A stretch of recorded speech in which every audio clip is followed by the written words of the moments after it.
and is devastating for everyone, even people who think that the person should go to jail. The family is never prepared for seeing their son or daughter taken to a side door by marshals. And it is a really tough thing to watch. You know, by all accounts, this is a young man who had no prior convictions, no prior arrests. He apparently had a very good grade point average, 3.7 in his high school. Obviously, dreams for the future. His family had dreams for the future for him. And now a jury has convicted this Texas teenager, Karmelo Anthony, in the fatal stabbing of 17-year-old Austin Metcalf. This case obviously has drawn national attention since it happened last year. Paul Morrow, your reaction? Well, under the facts that we know, this seems to be the correct verdict. I mean, let me point something out that I felt set the tenor for the defense right off the top. In his opening statement, the defense attorney made a statement that Karmelo felt in fear because the Metcalf brothers surrounded him.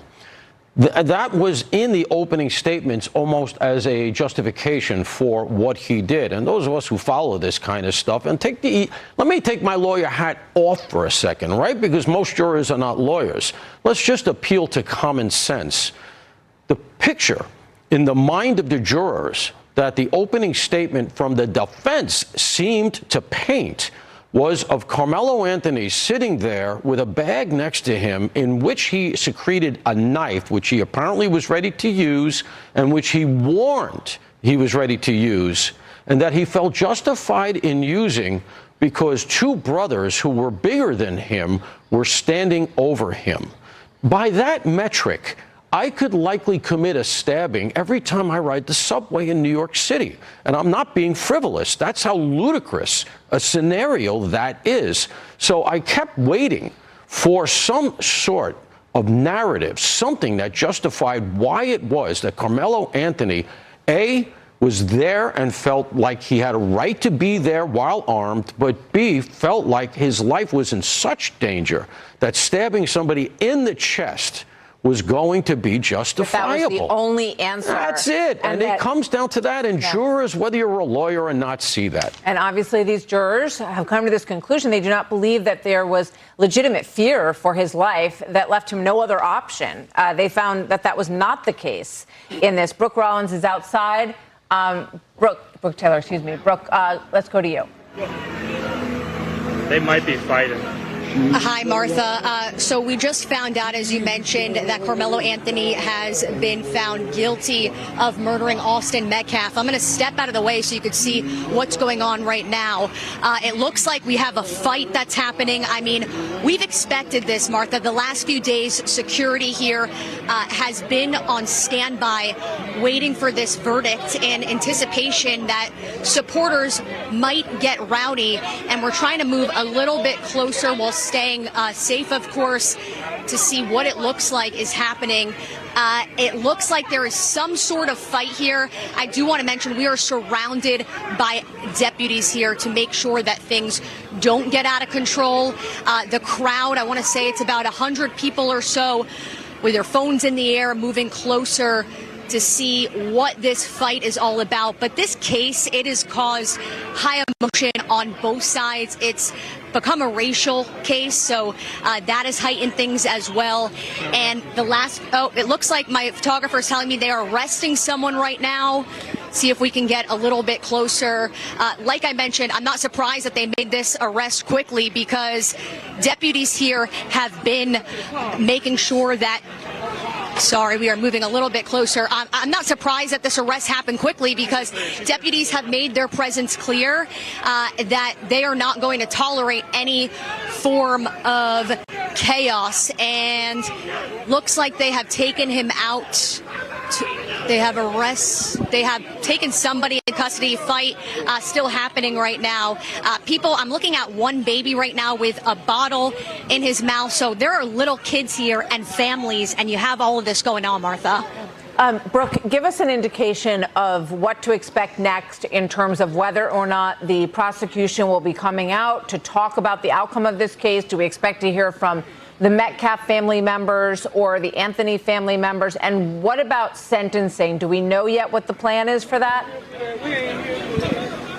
So right now there is a gag order in place. So no one is allowed to speak to the media until the sentencing portion of this. So I don't expect to hear from any family members or any of the prosecution or the defense because of that gag order that's in place. So this is what's going to happen next. So as you saw and as you heard, Karmelo Anthony, he's been out on bond, a $250,000 bond that his supporters have been able to raise. Now that he's been found guilty of murder, he was taken into custody, and the next step is going to be that sentencing. So in this case, what's going to happen, the same jury, they are going to decide what his sentencing will be. Here in this murder case, Karmelo Anthony faces up to prison and are being moved right now because, again, it's a little hectic over here. And then what's going to happen is there's a whole other trial for this sentencing, even though it's the same jury. And again, that jury is then going to decide what the sentencing will be. And then after that, of course, that gag order will be lifted. And I think that's when you're going to start to hear from both sides and family members. And as for timing, Martha, I'm told that it could happen as quickly as today, but there's also a chance that the judge tells the jurors to come back tomorrow, and that's when the so-called sentencing trial will begin. Yeah, we see people hugging outside the courthouse here. And when they go to the sentencing part of this, which Brooke has laid out for us really well, it will be the same jury in this Texas jury in McKinney, Texas, who will decide the sentencing for Karmelo Anthony. He could get life in prison for this murder charge in the death of Austin Metcalf, whose death he has just been convicted of. So there is a whole nother part of this process. In terms, Paul Morrow, of how the judge has handled this case, which moved very quickly, your reaction? Well, the sequestering of the jury, I think, was the right move from the get-go, right? They have to feel that they're going to be safe. They're not going to be intimidated by people coming to the courthouse to make as much noise as possible. We've seen instances here in New York where a jury has had to literally thread the phalanx of crowds screaming at them as they go in. And what that tells them is not only that there are going to be repercussions to whatever they decide, but in many instances, it means they're identified. And the last thing you want is a juror thinking about what is it going to be like for me when I go back to my neighborhood. And that was kind of the point I was trying to make relative to the witnesses in this case. But the judge, look, he moved the thing along. We only had a week of the prosecution case. It was a defense decision to put on as brief a case as they did. The piece of this that will be questioned relative to the judge's decisions is going to go back to the decision to exclude the 3 black female juror educators who were excluded by the prosecution. They exercised their exemptions. They got the 3 of them off. That is almost certainly going to be an avenue for appeal. The judge's justification for that was that it had nothing to do with race, and that's what the prosecution contended, but it had to do with the fact that they were educators. And as teachers, the feeling was that they were going to be inclined in a way that cut towards the defense. Prosecution made that case compellingly enough so that the judge went to it. That's where the appeal is going to go. But I have to tell you, judges are human beings as well. And they see the facts of a case, they see the outcome of a case, the repercussions from a case. And I have to say, I would be surprised if this verdict is overturned and we have to go through this again. I think the defense chose their fate here. They went all the way with this, and they got the verdict that, in my estimation, is the just one. So, Donna, in terms of the sentencing process here, what do we expect? Is the sentencing, the number of years up to this jury? Does the judge weigh in? This does vary from state to state and district to district. It does vary, Martha, and obviously the fact that the jury is going to be weighing in on sentencing leads me to believe that they're going to be able to have some type of say, because otherwise the only focus or purpose they would have would be as if this were a death penalty case, which it is not. So given the fact that the jury is around for the sentencing phase leads me to believe that they will have a say. What I do think is really interesting here, and I think that this is the reason the case played out the way it did.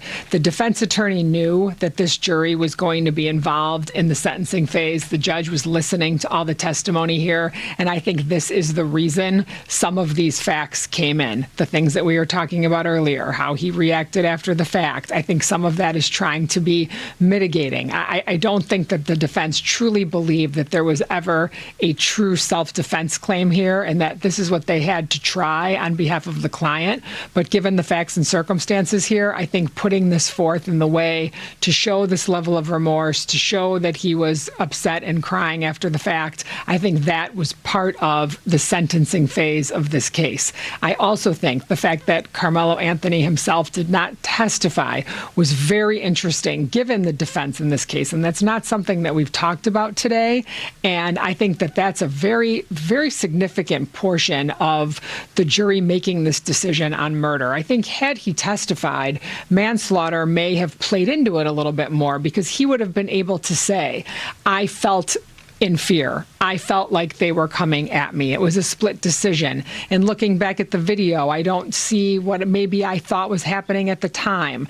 And I think maybe those things may have played into a less serious conviction here. But the fact that he didn't testify, I don't think the jurors had any other evidence that they could hang their hat on. And we'll see if in the sentencing phase we hear more about that. But I really do think that the defense played into the fact that if he was convicted, these were certain pieces of information they needed to put out in front of this jury. So maybe the sentencing would not be, as significant as it could be. I don't know if we can hear this person who's speaking, or if we know if this is one of the attorneys. If anybody, okay, this is not one of the attorneys. It's someone speaking outside the courthouse. Paul, let's talk a little bit about what Donna touched on here. Karmelo Anthony did not testify in his own defense. Do you think his attorneys now second-guess that decision? Well, in light of the fact that he's guilty of the highest charge, how could you not? Sure. And all I can say is, if the cynical ploy here was to say, leave him off the stand, take the guilty verdict, and let's hope we get some kind of a minor victory at sentencing from this jury, I think it was a mistake. The way this went, and in light of the tenor of the defense witnesses, who, as I said earlier, some of whom were reportedly black. There's no cameras in the courtroom, but that said, reportedly black testimony from black witnesses, and testimony on the defense side, wherein at least one of them started crying. It broke for the prosecution. So at that point, if you're sitting where the defense is and you're about to continue with your case, you probably have to go back and say, hey, look, we got a Hail Mary here, and that is we put you on the stand to play for a sympathetic jury sentence after a top charge conviction. Feels to me like the kind of 1 in a million shot you never want to put your client in the position of. Feels to me like it would have, at that point, the way things were going, to Donna's point, say, you know what, let's try to elicit some sympathy. Karmelo, get up there and do your best. The only thing I can think of is that they felt like, for some reason, there are some facts that we have not heard, that the prosecution may have been able to draw out of Karmelo that they felt would have even further hurt their case. Things like why he went to the tent, why he had the knife. There may be things that come out that we didn't get in the and this happens, that we didn't get for various evidentiary reasons in the four corners of the case, that we're going to hear subsequent. Because one of the things you notice you didn't get a lot of is character stuff here. You didn't get even about Metcalf. Like, one of the things I was kind of waiting for when the defense came forward was I was starting to wonder, do they have some sort of thing up their sleeve that's going to paint the victim, however unsavory that is, and I think we'd agree it is because the kid is dead, but do they have something where they're going to essentially paint the victim as somebody who almost deserved it, a bad kid who's had what was coming to him? And of course, all the reporting cuts against that, and ultimately that's not what happened. But I'm wondering if we're going to get some kind of character stuff that's going to come out that for whatever reason they decided let's not roll those dice.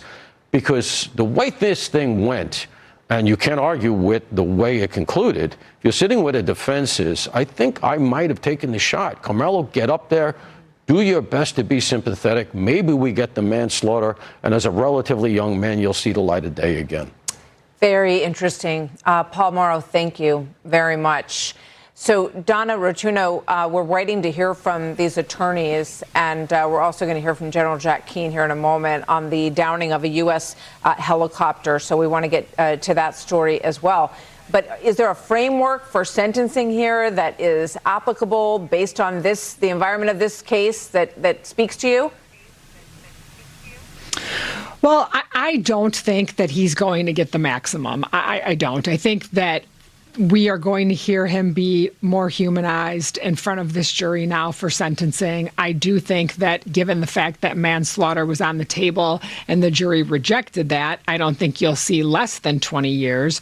But I definitely do think that you will see a sentence where maybe this young man can see the light of day at some point in his life. One way or another, Austin Metcalf is never coming back, and this tragedy has already been compounded, given the fact that he will never be able to live again. And of course, Karmelo Anthony can, and his family can still go and visit him. And so I definitely think that the jury is going to, or the judge, whoever's going to hand down the ultimate sentence, it's going to be stiff. And I do think that it's going to be several decades. I'm just not so sure we're going to hear a life sentence here. So in terms of how this is going to work, I imagine we're going to hear victim impact statements. The judge and the jury will hear some statements from these families, correct? And is there any opportunity on the Anthony side for them to, plead for leniency in this case for any reason? Absolutely. Absolutely, Martha. You will. You will hear victim impact statements from his twin brother, from his parents, anybody that was close to him, if he has grandparents living. I mean, I'm sure we will hear from all of those people. They will also testify, most likely, in front of this jury if asked to do so. And Karmelo Anthony's family will have the same ability. His parents will be able to get up and talk about what life will look like without him. Now, remember, he has been out, and so he has been home with his family. That changes today upon this conviction, and he will be taken into custody, as we heard earlier. So they will talk about what it means to not have him at home, the siblings that he may have, and how it affects their lives, and how he, although alive, will be missing from their family for a long period of time as well. And so they will talk about that impact. They will talk about things in his life that are different from this, because remember, this is a 4-minute aspect of his life. And so we're going to hear about the other 17 plus years that he's lived and the things that he has done and the impact on his family. And so again, there are no winners here. So no matter what happens, this is a tragedy. Indeed, it is. Indeed. Thank you very much, Donna Rotuno. As we wait for the sentencing phase and to get more information on how that's going to work, Donna, thank you very much. So also breaking right now, President Trump saying that the United States, quote, must respond after Iran shot down an Apache Army helicopter over the Strait of Hormuz. Posting on Truth Social, quote, the Iranians shot down one of our highly sophisticated Apache helicopters while patrolling over the Strait of Hormuz.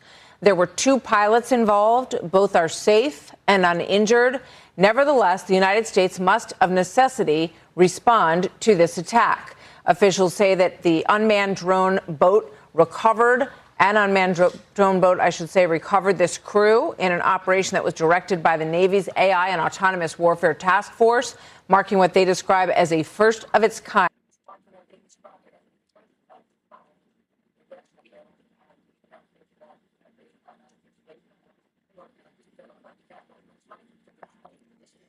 All right, everybody, we're going to get started a little about 5 minutes early and get into the show right now. And Senator, we've been talking about voter integrity. We had Jay Clayton on yesterday in reference to, what's happened in California. And I don't know. I know there's a lot of other fraud that goes on out there. So I don't know what went on with the voting process. They have a bizarre system to try to count for all the votes. But you saw what the president said. You see that some of the stuff, maybe it's conspiracy theories online, but should there be a question in Americans' minds about that? And I feel your pain, Leader Thune, with the SAVE Act, because if you don't have the votes, you can't do it. But you're not going to get any Democratic support on that. What is the problem with what is their position as to why that doesn't make sense to show voter ID? And I can think of some good reasons why you wouldn't want to if you were a Democrat, but this isn't the way it should be done. How do we strengthen, our notion that voting has integrity in this country? Right. Well, and I think that's a question for the Democrats who block voted against the very simple issue of voter ID, which we've put on the floor now a couple of different times. We've had the entire Save America Act on the floor a couple of times, too. But we've had the specific rifle shot vote, if you will, on whether or not you have to show a photo to vote in this country. And every single Democrat voted against it. And it does beg the question. And you see a state like California, and Joe, you always hear about states being the laboratories of democracy. And if there are lessons learned from some of these states like California, it's that this is a really stupid way to run elections because it undermines the confidence and trust that people in California and across the country have in those elections. Now, frankly, you have to prove if there was cheating. And clearly that's something that you would have to do in California or anywhere else for that matter. But the fact that it takes days, literally days, to be able to count votes in a state like California, when there are other states around the country who do that very quickly and get an outcome and a result, it's incompetence if nothing else. And whether or not there was actual rigging is something that have to be proven. But clearly, this is a system in California that doesn't work and doesn't inspire confidence and trust in voters by the voters. Senator, there's the motor voter law, California, AB 60. Automatically registers citizens to vote when they get a driver's license, and undocumented immigrants get AB 60 driver's licenses. It's supposed to be screened out that they're not able to be registered to vote, but already we know in the past at least 100,000 erroneous voter registrations got through. In California, I don't think will allow a federal audit at this point to know what's going on. Are you going to be? Is there any way to get in there and actually know what's happening in California? We know about Medicare and how you can sort of. I think the big beautiful bill tried to get to close some of those loopholes. But there's things going on in California that the federal government is not even allowed to really look at. Right, and part of the Save America Act, Joe, is not just show ID to vote, because a driver's license, like you said, could do that, but also showing actual citizenship to be able to register to vote, to get on the rolls in the first place. So those are both safeguards that would help safeguard our elections in this country, all of which, as I said before, Democrats in the Senate have block voted against. But you have to, if California, and I think that, anytime there's a federal nexus, yes, there'd be federal oversight. In most cases, at least, we have reserved the right to manage and run elections to the individual states. But California clearly has a system that does not work, as is evidenced and demonstrated every time there's an election in California, and it drags on for days on end, and voters, the vote comes in, and voters across California and across the country are skeptical and question the outcome and the results there. They've got to fix their process. But to the degree that there is a role for, federal oversight, obviously, we would take a look at that. So yesterday, based on the volume of emails that we got, I kind of ticked off some people. I didn't mean to. It was not my intent to piss people off whatsoever. I was trying to be a realist about things. And so I wanted to start today's show off with basically doing just that, talking to you about reality, what's really going on, what has really happened in California, to try and soothe people's minds, their feelings. Because as John just said, and I know a lot of people want him removed because the SAVE Act and everything else, but let's look at today. Today being June 9th, 2026. As of today, we have to, as a group, be adult enough to look at the facts here. And we have to look at the facts here and understand they didn't cheat. As John Thune just said, the system is built that way. I didn't build it, you didn't build it, but it got built nonetheless. And because it got built, it is what it is. It sounds awful because we're seeing it right in our face. And what I was trying to say yesterday that I'm going to reiterate with some information is that once they got in control, once they took over, they built a wall, almost like an electronic fence, excuse me, to make it impenetrable, to make sure that you, I, the federal government can't get in. And what I was trying to say was moving forward, all the other states that have a prayer right now better make it basically California proof so that the other libnuts in those states don't do what California did. They tried to do that in Virginia, and immediately they got sued. They got sued and brought it all the way up to Supreme Court. Supreme Court said, no, we're not having that here. Not going to happen. As of right now, California, I don't know if anybody has looked to bring it up to the Supreme Court. It may be still taking it and, going through the labyrinth to get there. But as of right now, June 9th, 2026, California is a hellscape. And it sounds bad, and I'm not throwing up my hands because there's no hands for me to throw up. I don't live in California. So I understand, though, that people are like, what do we do? Nobody knows.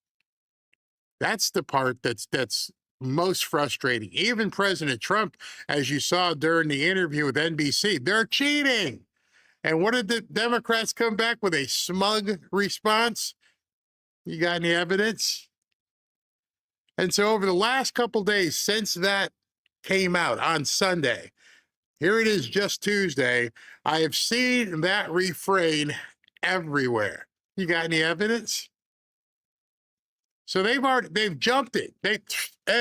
Yeah, you can see everything we're doing. We don't care that you can see, but you have no evidence of cheating. And it's going to be very hard pressed to, quote, find said evidence because it's in the law.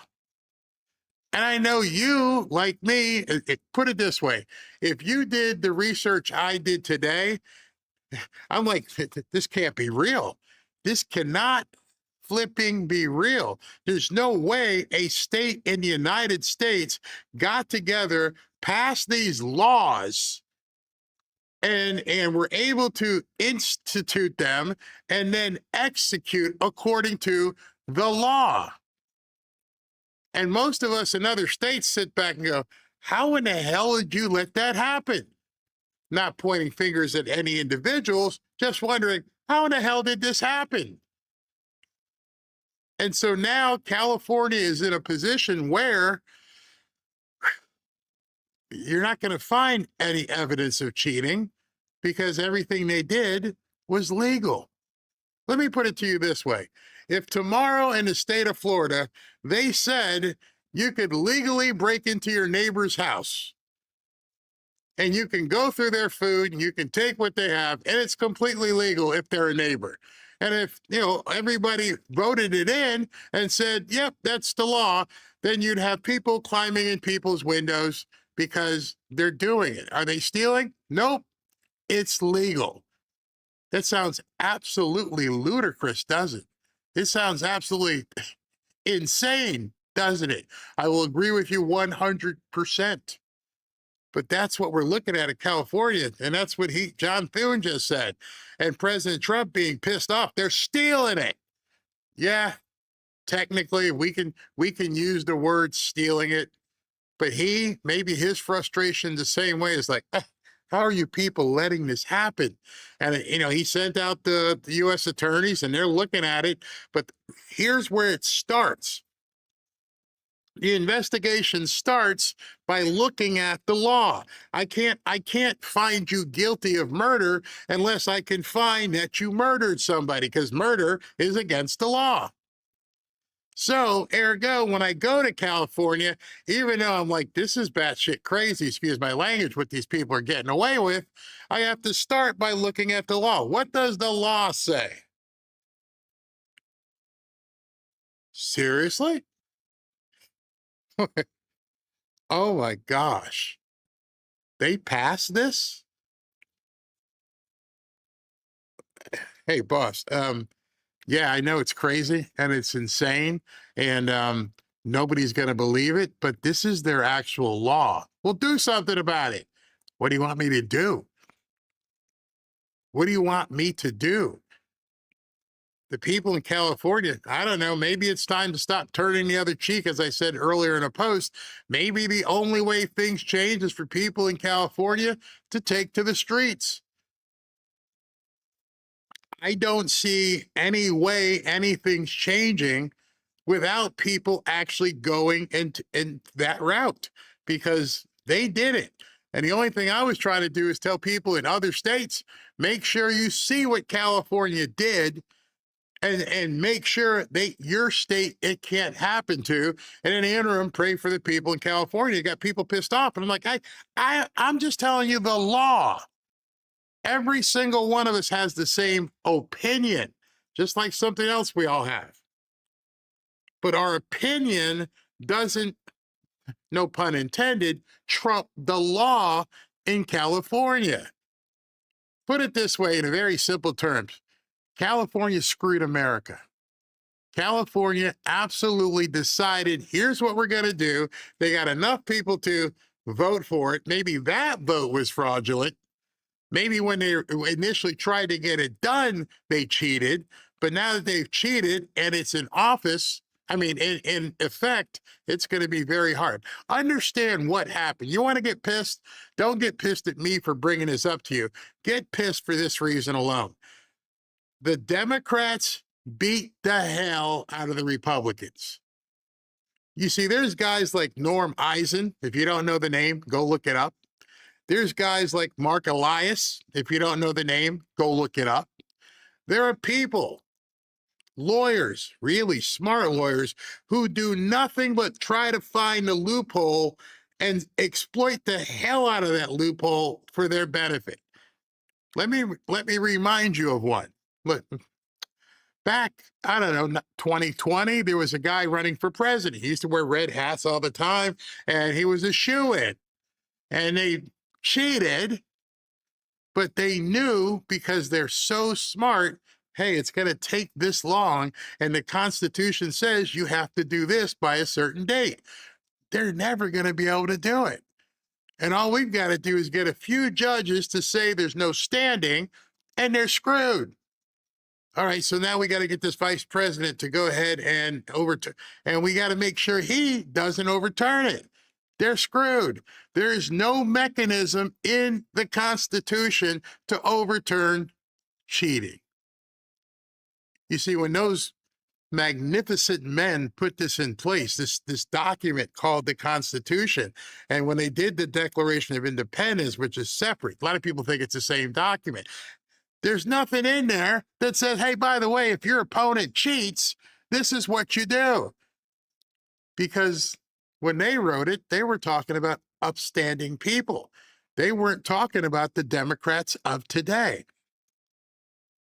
There's no way they would have known what these people were capable of. They would never have thought, as they were starting a new nation, that there were people inside that nation that were going to try and destroy it. And they wrote a magnificent document until certain people started going through every single paragraph, not to find what's in it, but to find what's not in it. You see, while you and I are following the letter of the law, the Democrats have been working for decades to find what's not in the law. The Supreme Court has to supposedly uphold the Constitution. They can't uphold what's not in the Constitution. They can't uphold you know, it's not there. There's nothing in there. Go read it yourself. See if you go through all the different amendments. Is there something that says, I don't know, you can't cheat and you can't have people from, another country get free driver's licenses and then cheat? No, it doesn't say any of that. They found every single loophole to exploit, and the Republicans just played along like the Washington Generals that they are. That's why we find ourselves in this position. We find ourselves in this position because the Republican politicians were wussies until President Trump showed up. But unfortunately, he didn't show up until 2016. And then they handcuffed him, they kneecapped him for 4 years so that they could tidy some stuff up to make sure nobody ever could find, or not, rather, nobody could ever do anything about what you find. And it was amazing. And we're still getting beat, i.e., what you see in California today and what they're trying to do in all other states. That the mayhem that the Democrats are creating was not foreseen. Nobody could have foresaw that there was going to be absolute anarchy promoted. Nobody could have ever foreseen that something as simple as a man and a woman could be, obfuscated into obscurity. When somebody couldn't answer a question, can you define what a woman is? If you'd asked that question in 1800s, what's wrong with you? What do you mean? And now you got actual Supreme Court justices like, I can't define that. I can't talk about it. What do you mean you can't talk about it? It is specifically very evident what a man and a woman is. And now here we are in 2026, and not only are they convincing people, they are getting people to change teams. Think about every single one of you guys right now. Think, what would it take? What kind of absolute mind meld would it take for somebody to say, you need to put on a skirt and cut off your junk?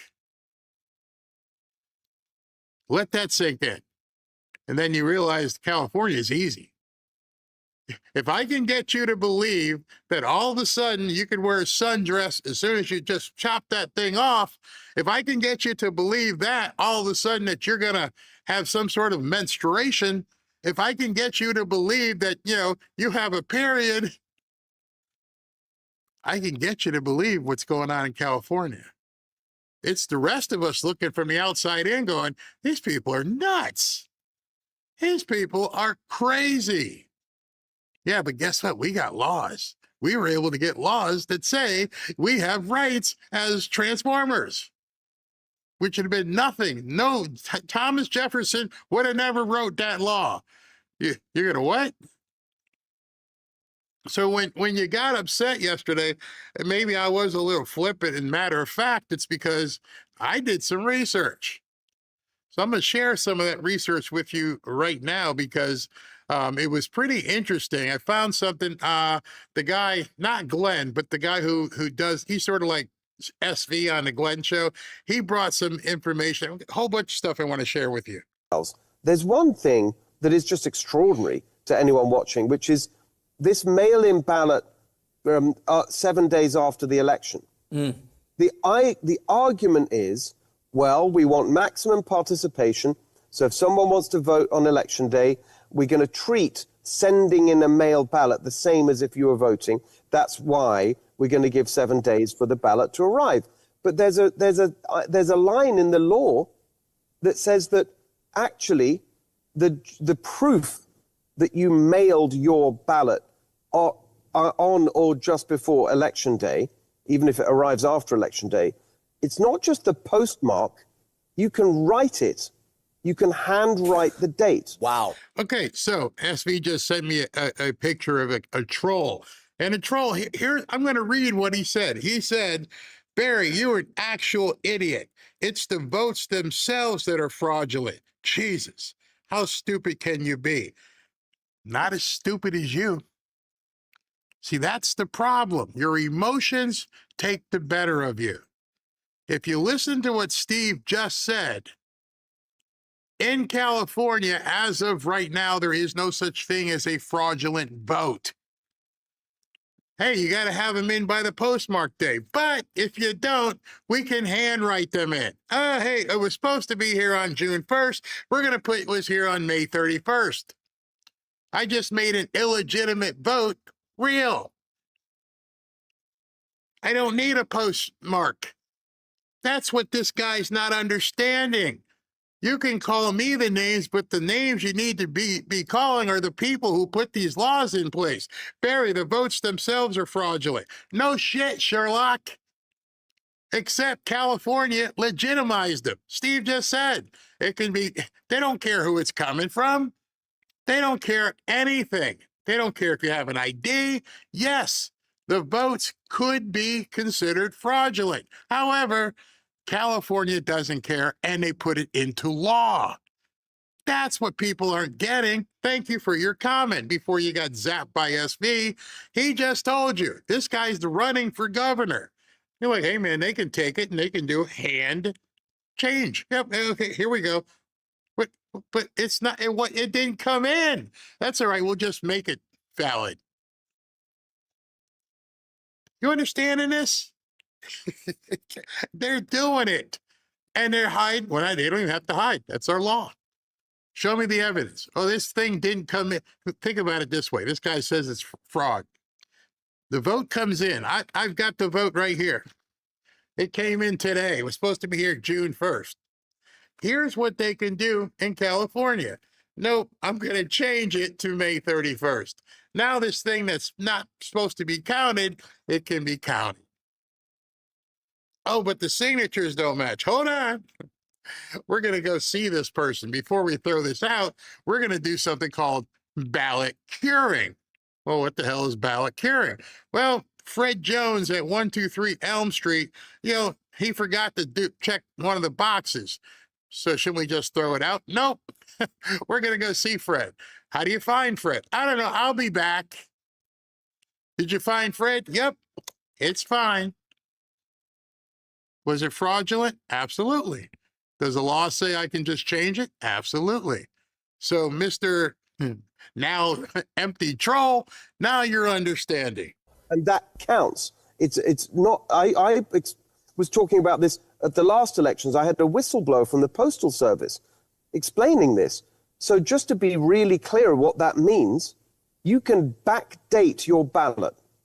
So essentially, what people aren't understanding, like Mr. Troll here, is they legalize fraud, which then would make it not fraud.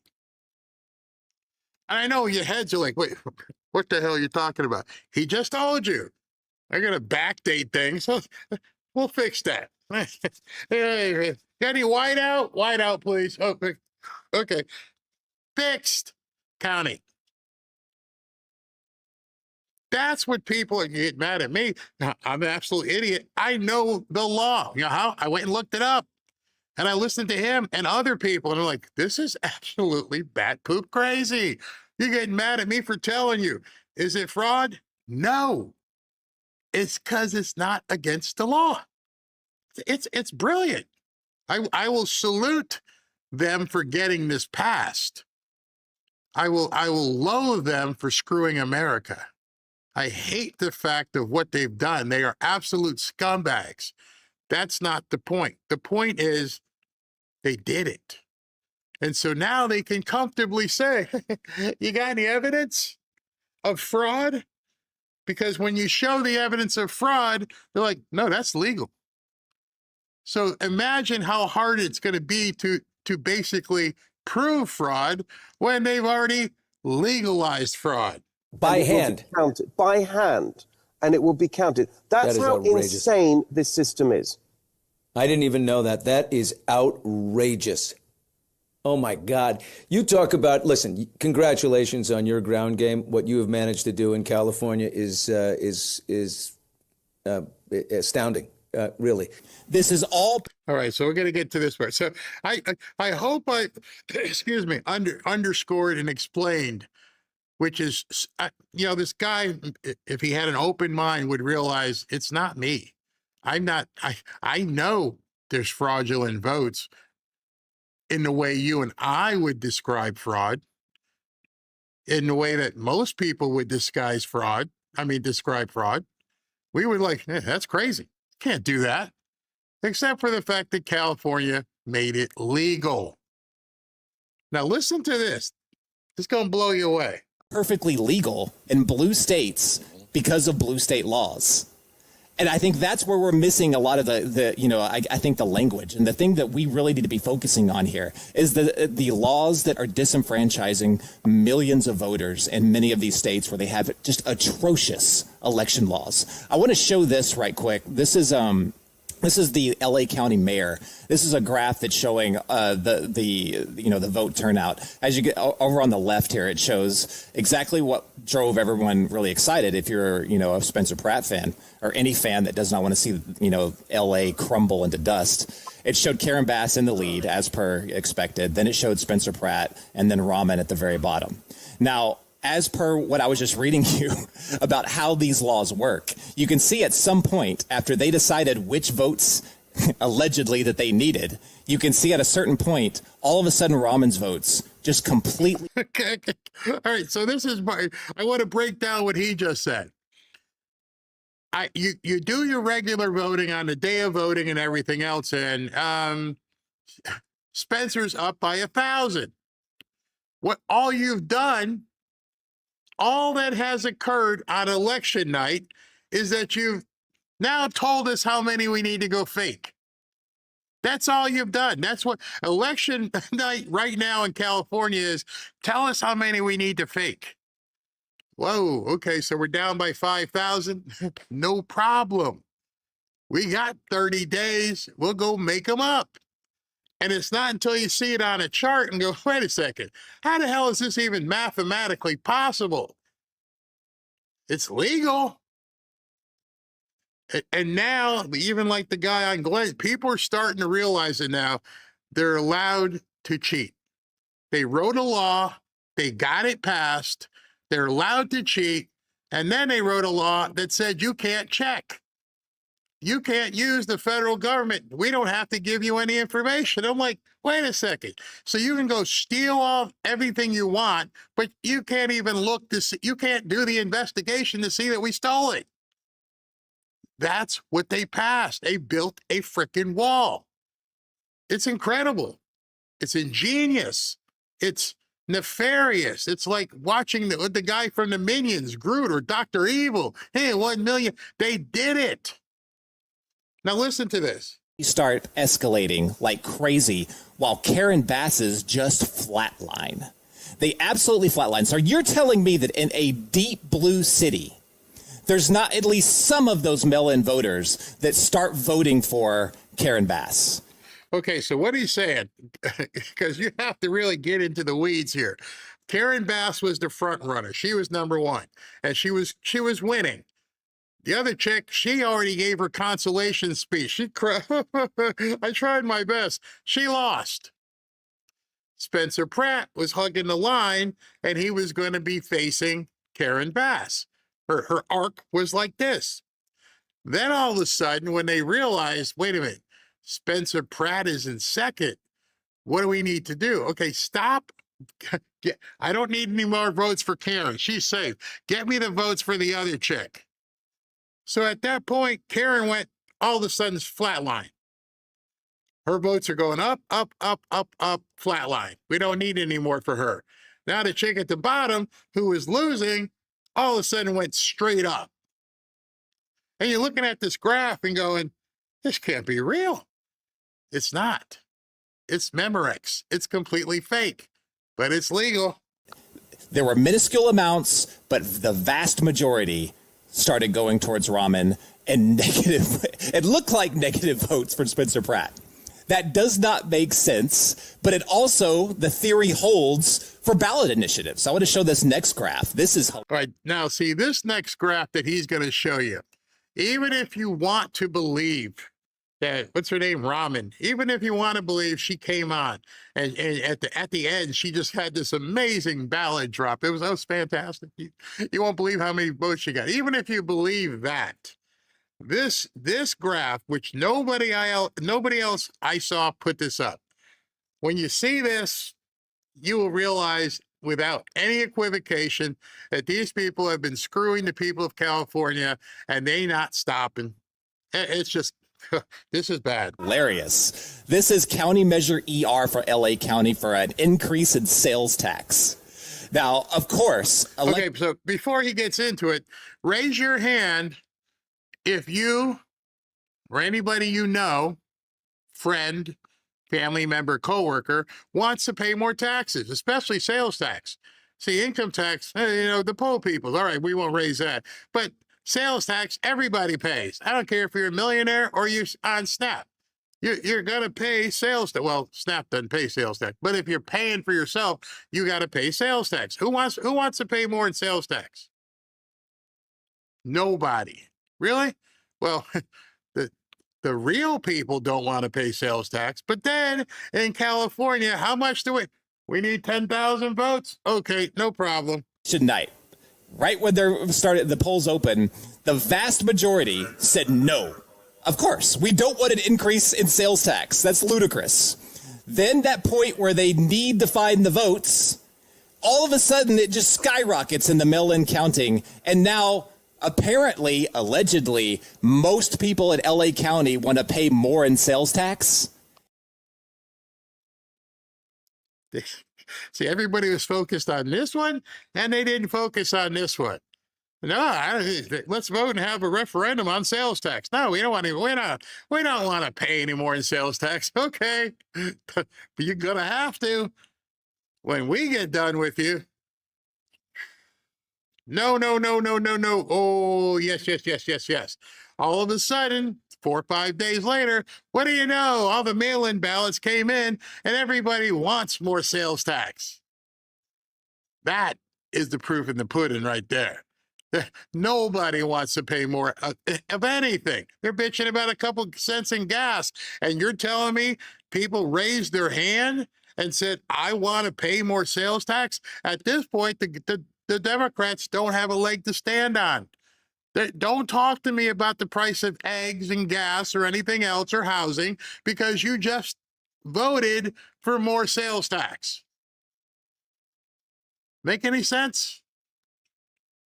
With everything these people have been screaming about, even Karen Bass herself, the cost of living and the price of gas and food, don't worry about that. We're going to stick a sales tax on top of it. Oh, goody. Yes, please do that. It makes no sense. We now have the Rosetta Stone that says these are the laws that we need to target. These are the laws that are disenfranchising voters. This is what we have to make moves on. That is the key. Can't get mad at Barry. Not me making it up.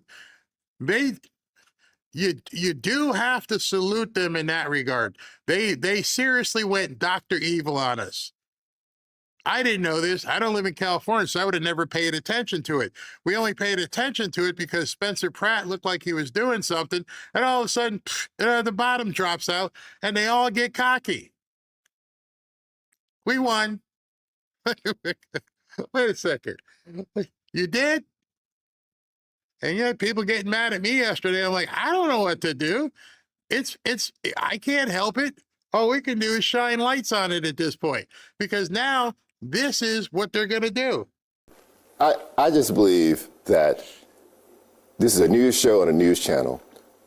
I have an ethical responsibility to say that you are lying. No, you are lying. I have ethical responsibility. I didn't interrupt you. Hold on a second. You will not tell me. You don't call me a liar on national TV, sir. Do not call me a liar on national TV. Liar. I'm going to let You're a liar. You are a liar. Respond in just a minute. And that I say that. Charles, finish spell your it. finish I your can point. spell it too. And I have an ethical responsibility. If people are going to come over here and poison voters' views of an election system that has no proof that it is rigged in any way. The notice went out. The 3 o'clock fax, it went out. They can't prove anything. And if they try to prove it, they're going to run into a brick wall called the law. And so now they're comfortable being smug. You're a liar. You got no proof of nothing. You're never going to get any proof. Because as soon as you go, okay, let's go ahead and look into fraud, and they show up and they're like, you want to check this first? Okay, what's this? This is the statute.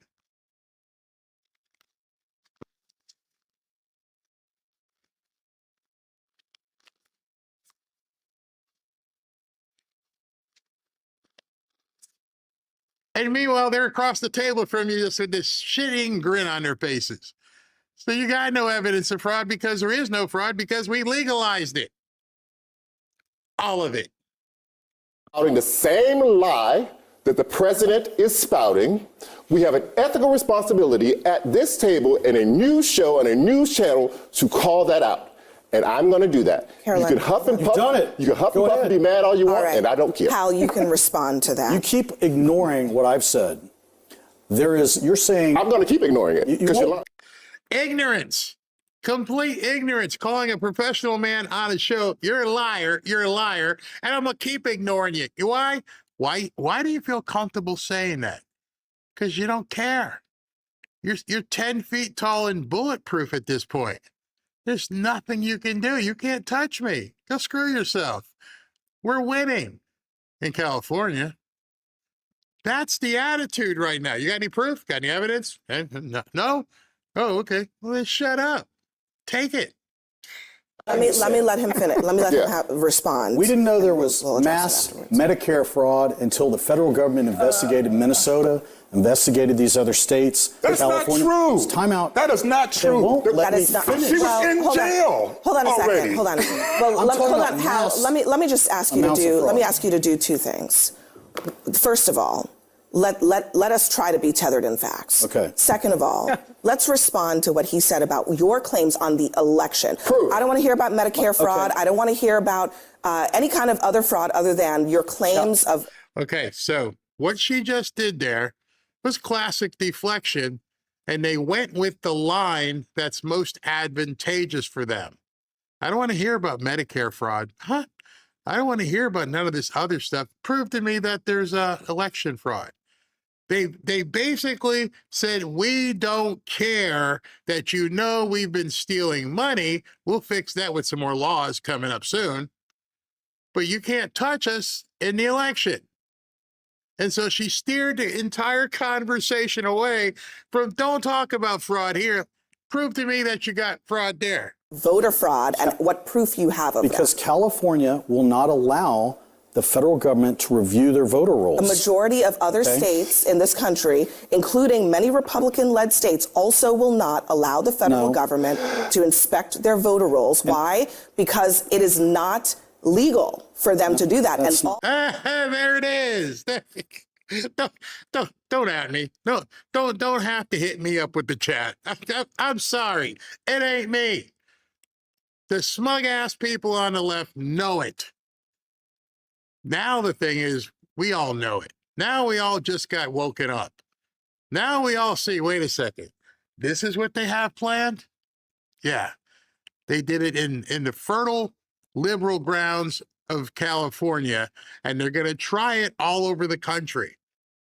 They're going to put up a brick wall and say that anybody, all votes count, whenever they come from, whoever they come from, no big deal. And you can't do anything about it because it's legal. All the cases in which they have been challenged, Hal, all of them What are they hiding? All of them so far have been thrown out by judges because there is no legal basis for the federal. Yeah, there it goes again. I want to keep pointing it out. They have honed in on it. There's no legal basis, but I feel it. I don't give a shit what you feel. I can see it. You guys are making stuff up. Too bad. I'm reducing the argument for you in the chat as well as everybody else. What's your legal basis for saying that the election was stolen? When I pin you into that box, the guy who SV had to bounce, when I pin you right here and I say your emotion, don't care. I heard from a friend, don't care. What's your legal?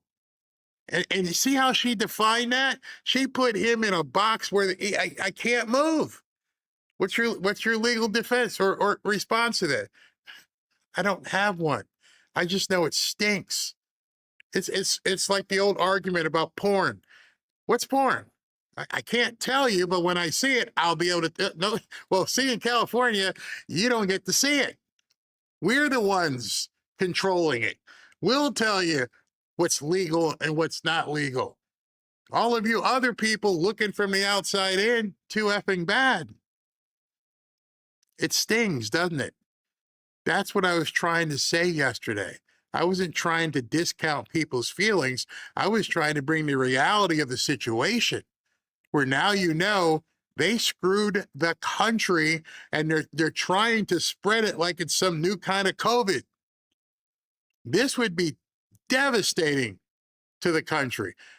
I have one question, but let me let her finish. Government to inspect the state voter rolls. So what else do you have? My point is that he's saying there's no evidence. They won't allow evidence to be gathered. The absurdity of your point is that you don't have proof, and then once again, he doesn't have proof, and then he says, I don't have proof, and I can prove that I don't have proof because they won't let us investigate. It's a joke, an absolute joke. We don't have evidence because you won't let us have evidence. And he's not, is it sinking in? You get it now? That's pretty much what he's telling them. You're not going to get any evidence. So you don't have proof, and you just proved that you don't have it. Let me just give you some. Hal, let me just give you some more information on this. Okay. The federal government has received, I think it's millions of voter registrations from some Republican-led states that have given them access to it. Do you know what percentage of those votes or these registrations where they found actual, fraud of any kind? Do you? Yeah. What is it? It is a fraction of a percentage of. So, what does that have to do with California? You just said all the red states went ahead and gave their data. But you know what? They only found a fraction of a percentage of fraud. Wonder why? You see, the good people in these red states actually follow the law. Oh, by the way, I can't even say that because so is California. They're following the law. Amazing. And in some cases, when they double checked, the flags that they thought were fraud were actually not fraud. So what you're saying is there's all kinds of fraud all over the place, but not in voting. Well, here's what my point is. Not in voting. You're claiming that it's never been looked at. That's false. You're claiming that this administration hasn't been able to look at it. That's also false. Not in California. You are claiming that just the fact that the federal government hasn't looked at all the state voter rolls is proof that there is fraud is not true. But there's data again, too. I'll ask you again, what else do you have? Okay, I just said earlier. And that's it. So here, I said I had a question. Here's my one question. If this is what California set up, and they've decided that this is how they're going to run their elections, why isn't every red state doing exactly the same thing, putting up a geofence and saying, this is what we're going to do, and we're going to put it in place, and that's how it's going to be?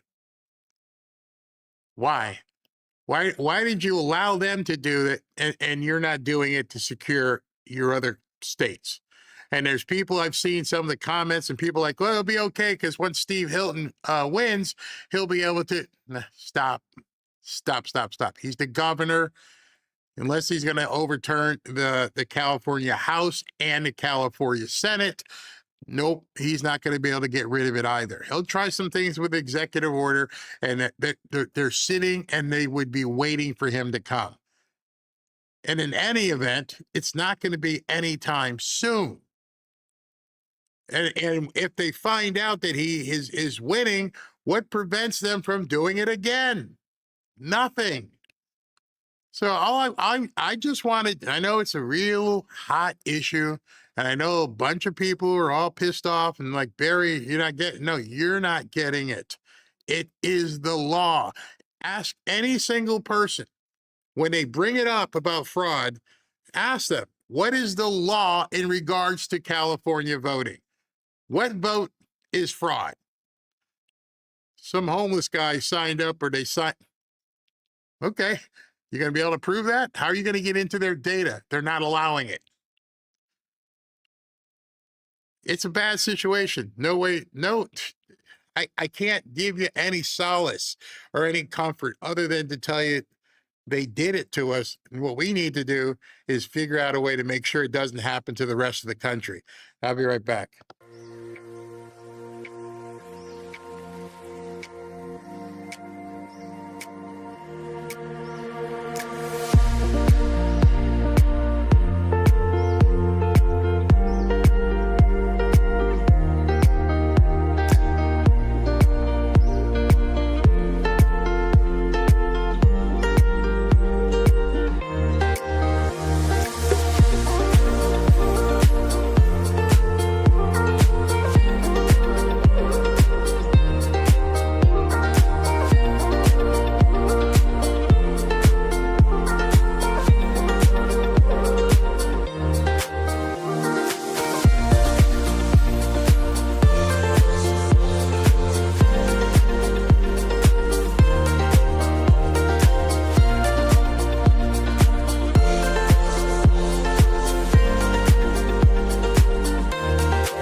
Welcome back to Fanfare with Barry Cunningham.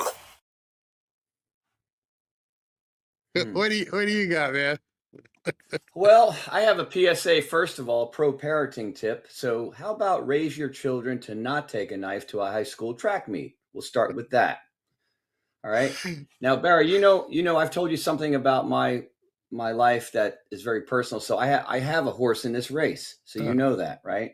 So, you know, I'm now seeing Nick Sortor. I'm not going to give you the link because it's not a good video.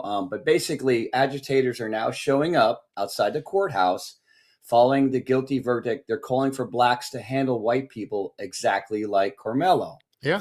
Anytime a white man or white child can go and put their hands aggressively on anybody and something like this occur, it's self-defense. I mean, you know, all I know is that from what I've been seeing on X, the videos and stuff, I'm seeing all the crash outs. I'm seeing the team thug takeovers, and the insanity from that side it's just out of control. It's not human behavior. It's out of control. I don't want to be around that. I don't want to know anybody like that. Yeah. And, you know, none of us do. It's called, we want to be around civilized people. And this kind of stuff that I'm seeing is just making me go, wow, we're heading into a very dangerous time in our country, even more so from the liberal side of things, is that Obama and his group has started this. I mean, they did start this, and this is now, it's going to blow up. That's my 2 cents. Before I came on, I was listening to the coverage, and they had a guy on who on Fox who came on, and he said something that I immediately discounted, and then I had to go, wait a second, we're in a different era. Things are crazy. Maybe there's some validity to what he said. Here's what he said. He's like, the murder happened, whatever it did, but then the forces that be came together.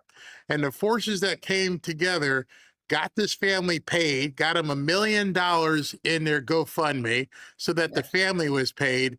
And then they sacrificed this kid for their movement. And that movement was to have some sort of spark for the summer, to have riots, which you just said, and everything else. And I'm like, that's incredible. Nobody would. Oh, yeah, they would. Yeah, they would. This is like George Floyd. It's like George Floyd 2.0. They have to have it. And he was going through it. And he's like, I've tried this many cases. I've never seen a worse defense presented ever for any defendant. It was so bad, it took the jury 2 hours. I mean, it was basically, there's some, I got to go to dinner. Can we just hang this kid real quick? Because it was like, bam, bam, done. And Hey, he Barry, was, huh? I was going to say, I'm going to sue Elgato for this microphone because I impaled myself on it. Oh my God. And so it made sense after he said it. I had to digest it and think, Yeah, they may have sacrificed this kid, and now they're going to have. Right now, they are planning what they're going to be doing. This weekend might be off the charts. It's gonna burn. It's gonna burn. I mean, James Wood on that other story that you posted, and I also spoke about. He goes, I'm going to quote what he said. I'd rather be called a racist all day long than stand back and watch my fellow people get their heads hacked off by a 50 IQ foreigner from an African shithole. Oh, that was the thing over in Ireland. Yeah, James Wood, he posted that. Yeah, I mean, but hold on, we've had enough. Hold on. By the way, if you have not seen it, don't watch it. What SB is talking about is some Somalian guy tackled some Irish man in the street and literally started sawing his head off in the street while people took videos. And I'm like, did nobody have a gun? Is there nobody? Save the guy. Help him. There's nobody who can run. How did y'all just stand there while this guy's sawing away like it's a piece of meat?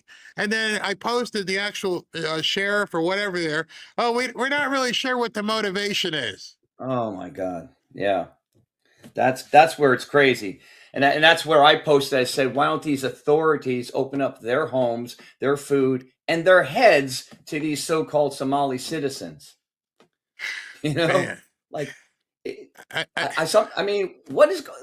Yeah, I have no words right now. No words. So I don't know how somebody.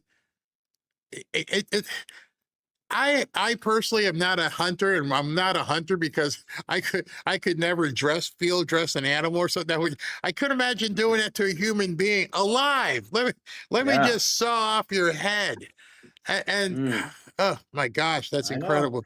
But yeah, don't watch it. But this is what is coming, and it's already here, folks, in a lot of our cities. And people, you can put your head in the sand. You can say it's not happening to me. I don't see it. La la la la. Yeah, it is. It's coming, and they don't like you. They want you eliminated. So you either fight now, or you're going to be in trouble later, and your grandkids and your children are going to be in trouble. So that's my 2 cents. It's funny. I'm reading what you sent me about this guy that he just didn't understand. It's one thing to try and talk to people, and it's funny because everything he put there, I completely get. Yeah, they're manufacturing the votes. Yep, they're creating the votes out of nowhere. Yep. Yeah. It's the law. What do you want me to do at that point? So anyway. Yeah. All right. Sorry, folks. Hate to be doom and gloom this time. Usually I'm a little more, happy-go-lucky, but I'll be back. Well, see, I know because of what you're talking about, it struck a personal note. Every once in a while I'll do a show and something personal gets to me, and so I wasn't gonna, I didn't know you were gonna go there, but I know specifically that's something that's very personal, and as soon as you see it, you're like, oh shit, I cannot believe that another human is doing that to somebody, and exactly. Now. All right. I'll talk to you in a bit. Hold on. Don't go nowhere. Yeah, by now everybody should know. But let me just put it up here. President Trump, last night they shot down a helicopter, and President Trump says, I've just been informed by our great military that last night the Iranians shot down one of our highly sophisticated Apache helicopters while patrolling over the Strait of Hormuz. There were 2 pilots involved. Both are safe and uninjured. Nevertheless, the United States must open a can of whoop ass on the Iranians. I read between the lines there, but that's basically what he said. We're game on. So I don't know what time it is in Iran. It's almost 5 o'clock here, but I venture to say there's some boom boom coming in the next few hours or something. And it won't be little. It won't be little at all. Been hearing back and forth. I mean, at this point, I'm kind of like hoping they hit the red button. Yes, I wanted to point that out because I got a whole bunch more to go through. But if you see anything, please let me know. I'd love to know if the skies are opening up over there or not. Because I do have a short read. I sent it to you clandestine. I'm going to read it if you don't mind. Hold on. It is related to the chopper. Let me bring. Oh, it's related to the actually, chopper. It's okay. Two up from the bottom. 2 up, not the Carmelo Anthony. Okay, 1 second. I clicked the wrong one. Yeah, 2 up. claimed as well. Okay, I see it now. Okay. This button. Okay. Right. This guy definitely has a lot of validity. So he wrote, POTUS says that due to Iran shooting down a chopper, violating the ceasefire, once again, we must respond. It seems that the people Trump is negotiating with are not in control of what's left of the IRGC. These rogue elements will be neutralized, and we will see what happens from there. But these side skirmishes are largely unimportant to the main objective, which is retrieving the enriched uranium. I'm sure the usual suspects will panic and claim the sky is falling. Once again, just block them out and continue mission. So he's basically saying, trust in Trump. He's going to do what he's got to do. He's going to do it. He knows what he's going to do. And I'm sure, we'll find out very soon. He gave everybody the chance to, I mean, I don't know how anybody could be possibly upset or I mean, he gave them every opportunity to come clean, but they want to sacrifice themselves and other people, so they might have to get that sacrifice. And I don't mean to ever be flippant about people being killed, but at this point, what he wants. He's willing to negotiate. He's willing not to blow you up, but your people there they're not willing to do what needs to be done. So it's coming. Correct. And then, of course, the media is going to freak out and everything else. So I want to go to something that happened last night. I don't know if you watched the basketball game at all, but President Trump, he was there. They actually showed him. And yes, there were people booing, but there were also a lot of people cheering at the same time. Absolutely. So by the way, did you notice he eats pizza like a New Yorker? He folds his pizza. Oh, yeah. I didn't know. Otherwise, I would have broadcast it last night. I'm Jersey, man. I'm Jersey. They had a Trump cam last night, and I didn't know that. They had a camera that was fixated on the booth, and it didn't show any of the game. It was just Trump in the booth. I'm like, I would have loved to have shown that, but I didn't find out till this morning. Yeah, for three hours, nothing but him hanging out with his friends and talking and everything else. And by the way, it was a good game. They lost, but they'll come back. Yeah, they'll come back. Well, the Libs posted when he closed his eyes just for about 2 seconds. And they said he fell asleep. I mean, they focus on that. That's just another narrative that, they think that works. That doesn't work either. All right. So anyway, on his way back from the game to White House, he did a quick gaggle. I want to show it to you. Hello, everybody. Well, the game was fantastic. Well played by both teams. We all had a lot of fun. It was great to watch. Very talented players. We have ongoing negotiations in Iran and with Iran. That hasn't stopped. And we could have at least an idea by 1 or 2 days from now, but I think it's going well. The blockade continues to hold 100%. Nothing is getting through our blockade. No oil, no income, no nothing. Nothing's getting through the blockade. We have our great Secretary of the Interior, and we have Lee Zeldin, as you know, Environment, and you might give him a little update on what we're doing with a few different things, as long as we're here with the news, with the media. They're being very nice tonight, the media. In California, I hear they speeded the process up a little bit, and they had a good result, one good result out of two. Doug, would you like to say a couple of words? Well, I would just say on the Middle East, President Trump has all the leverage, and I'm confident we're going to come out of this with a great deal. In terms of getting ready for the spectacular celebration of our amazing country, our 250th, with President Trump's safe and beautiful in D.C., what's been accomplished. Want to give a shout out to everybody that works for the National Park, the U.S. Park Police, but cleaning up dozens and dozens of monuments, dozens of fountains back working again. The reflecting pool, which you've all known, is near completion. It's going to be ready before the UFC event at the end of this week. So everything's going great on that front. The city's never looked better. And President Trump, I think you've said you call them love letters. You've got more love letters on about the fountains and the beauty of the city than ever before. But how fitting as we go into our 250th that President Trump personally getting involved in making sure that our capital reflects the greatness of our country, because it's not decline is a choice, and President Trump has shown a blueprint for every American city, every mayor in this country that's got a large metro, that's got a homeless problem, that's got a graffiti problem, that's got a crime problem. He's played out a blueprint of how you solve that, and that's the real lesson here. Well, and I have to tell you that the main thing is there's very little crime now in D.C. It was a crime haven a year and a half ago. Very little crime. Soon I think it'll be almost no crime whatsoever. So I want to thank really the National Guard, the D.C. Police. We work very closely with them, and they do as we ask, and they've been terrific, really terrific. And we have very, very little crime. Also, Memphis, and if you look at New Orleans in Louisiana, they're down 77%. Memphis is down 74%.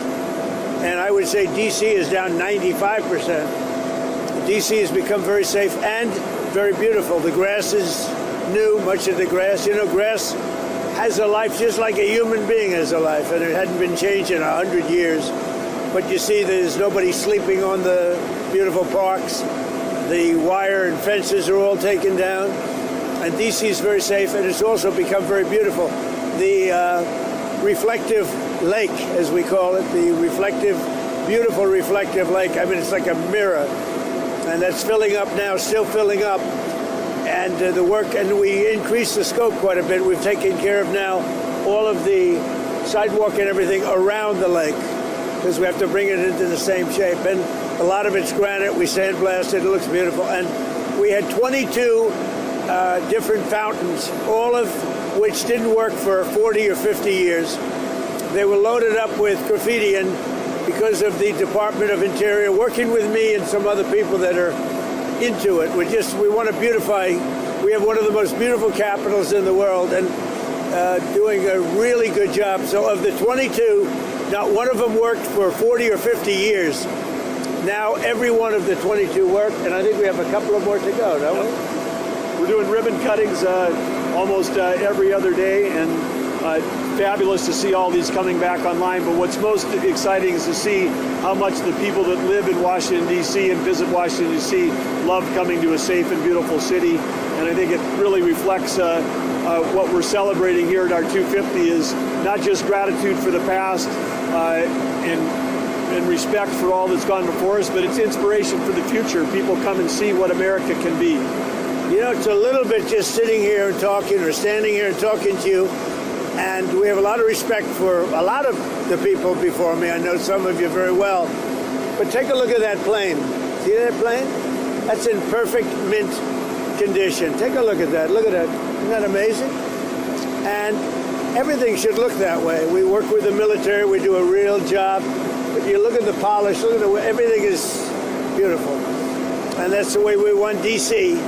And some people would laugh or smile at it, but there's nothing to smile at. So D.C.'s become really safe and really, really beautiful. And we have some great things planned, like the promenade. We've got a promenade at the Lincoln Museum, at Lincoln, and you have to see this. This will be one of the most beautiful things. The Lincoln Memorial is going to be unbelievable. It was supposed to front on the Potomac, and they built 2 highways behind it. And we're taking care of that by bridging over the highways. It's going to be beautiful what they're doing there. So we have some really, and the Ark will be maybe the greatest thing. I think the ballroom, but a combination of the ballroom and the Ark will be the 2 greatest projects of them all. So we've got a lot of exciting things happening. Getting back to other things like jobs numbers, we have record jobs. We have more people working in the United States today than at any time in the history of our country. And you see the numbers on the stock exchange. We had just today 73 records. We have 73 new highs. So out of my short 1.5 years, we've had 73 brand new highs on the various stock exchanges, and that's a record. Nobody's ever had anything like that. And that's during a military conflict. So, pretty amazing. and even the oil and gas, it's lower during a military conflict than it was during the Biden administration. And they didn't have that because to them it was okay that Iran has a nuclear weapon. And I say it's not okay. So the B-2 bombers did a big job and a great job, and we have got that in very good control. They will not have a nuclear weapon. Okay, could I ask Lee? He's done an incredible job, as you know. The environment is good, and he's approving more plans than any human being, I think, has ever approved anywhere in the world. We have more factories going up, car plants, AI plants.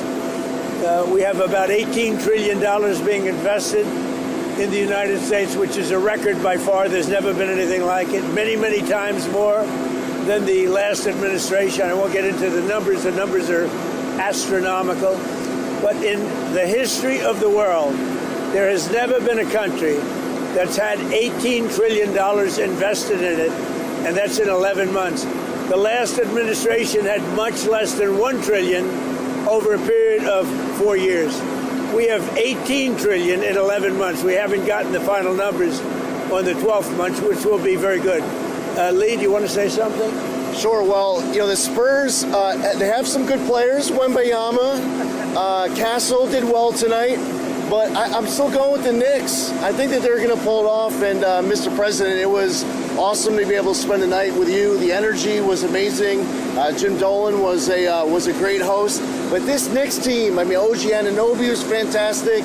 Jalen Brunson's Mr. Clutch. They have great heart.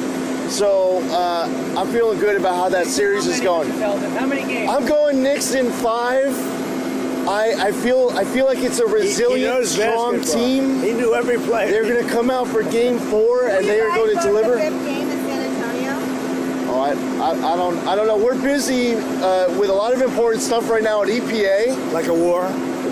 There's a lot of important stuff going on, but I happen to be in New York. We were just in Binghamton earlier today, where we believe that we should build a new Constitution pipeline to deliver natural gas from Pennsylvania into New England. We believe that New York should reverse its ban on the extraction of natural gas. We're getting held up by the governor of New York. She made a deal with us to allow us to build it, and she's holding it up. And Connecticut is suffering, and all of New England is suffering, and upstate New York is really suffering. And this is a pipeline that goes very substantially underground that nobody's going to see. And the people of New England and others are paying among the highest prices anywhere in the world, frankly. If you look at throughout the world, because we have a governor that just doesn't allow it. This has gone on for a long time. And we made a deal with her, and she broke the deal. We made a deal. We were going to give her a couple of windmills someplace because she likes windmills, which is a big mistake. And we made the deal. So I guess we're withdrawing those windmills, but she gave us 2, one going out to Long Island, which is now under construction, and one going to New England.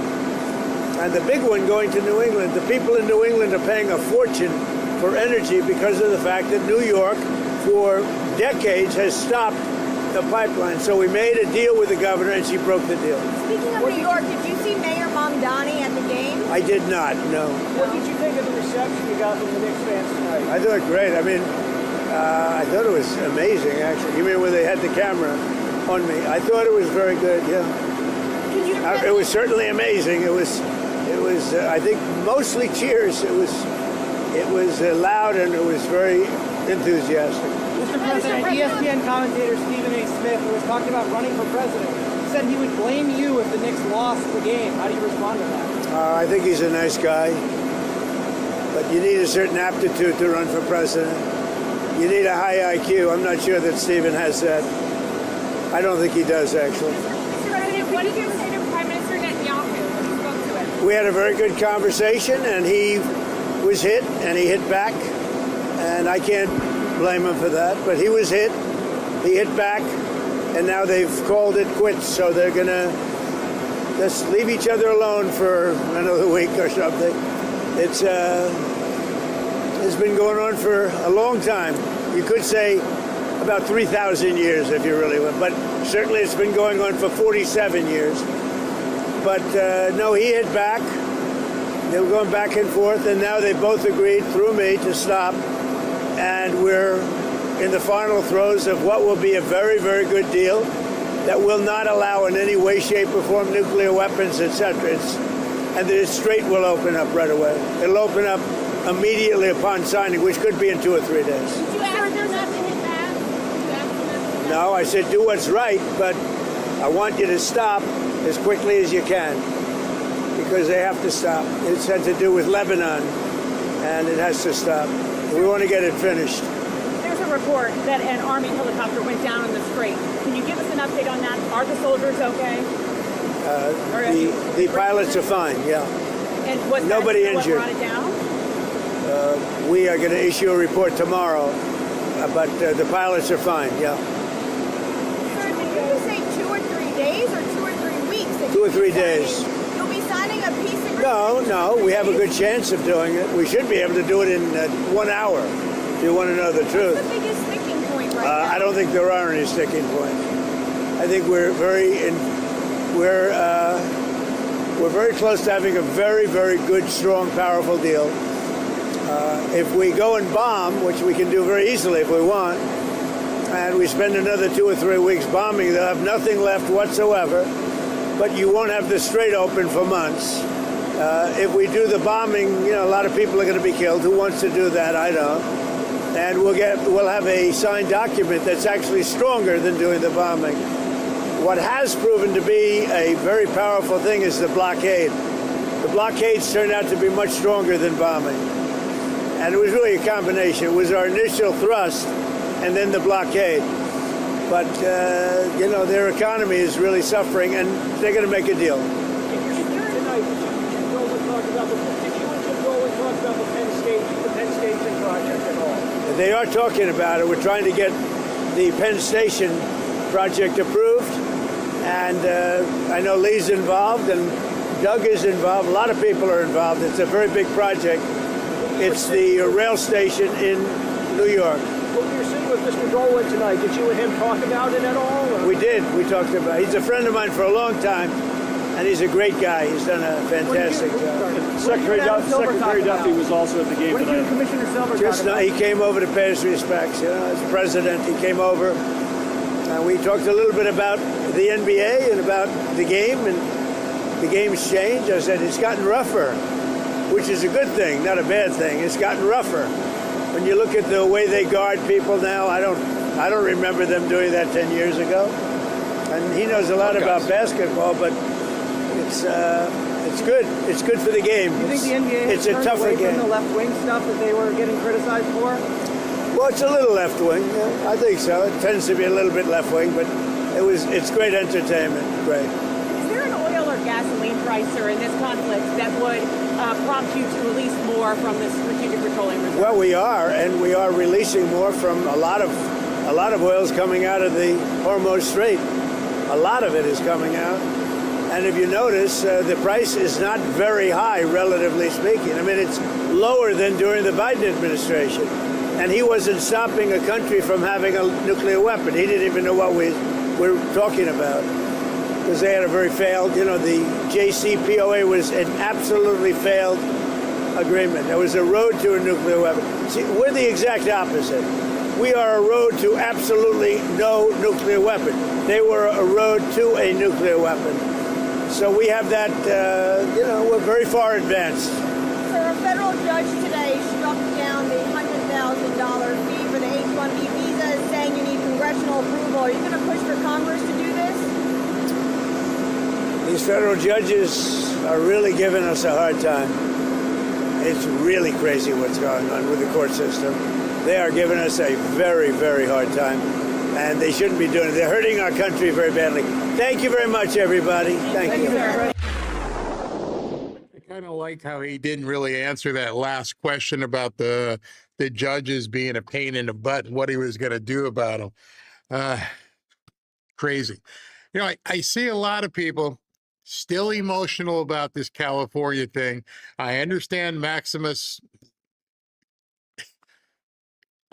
understand the frustration people in California have, but a conversation is much more fruitful when people can bring about facts more so than emotion. And what I've been talking about in regards to California, it's hard because from a legal perspective, not emotional, not a, no emotion whatsoever. I don't have a dog in that fight.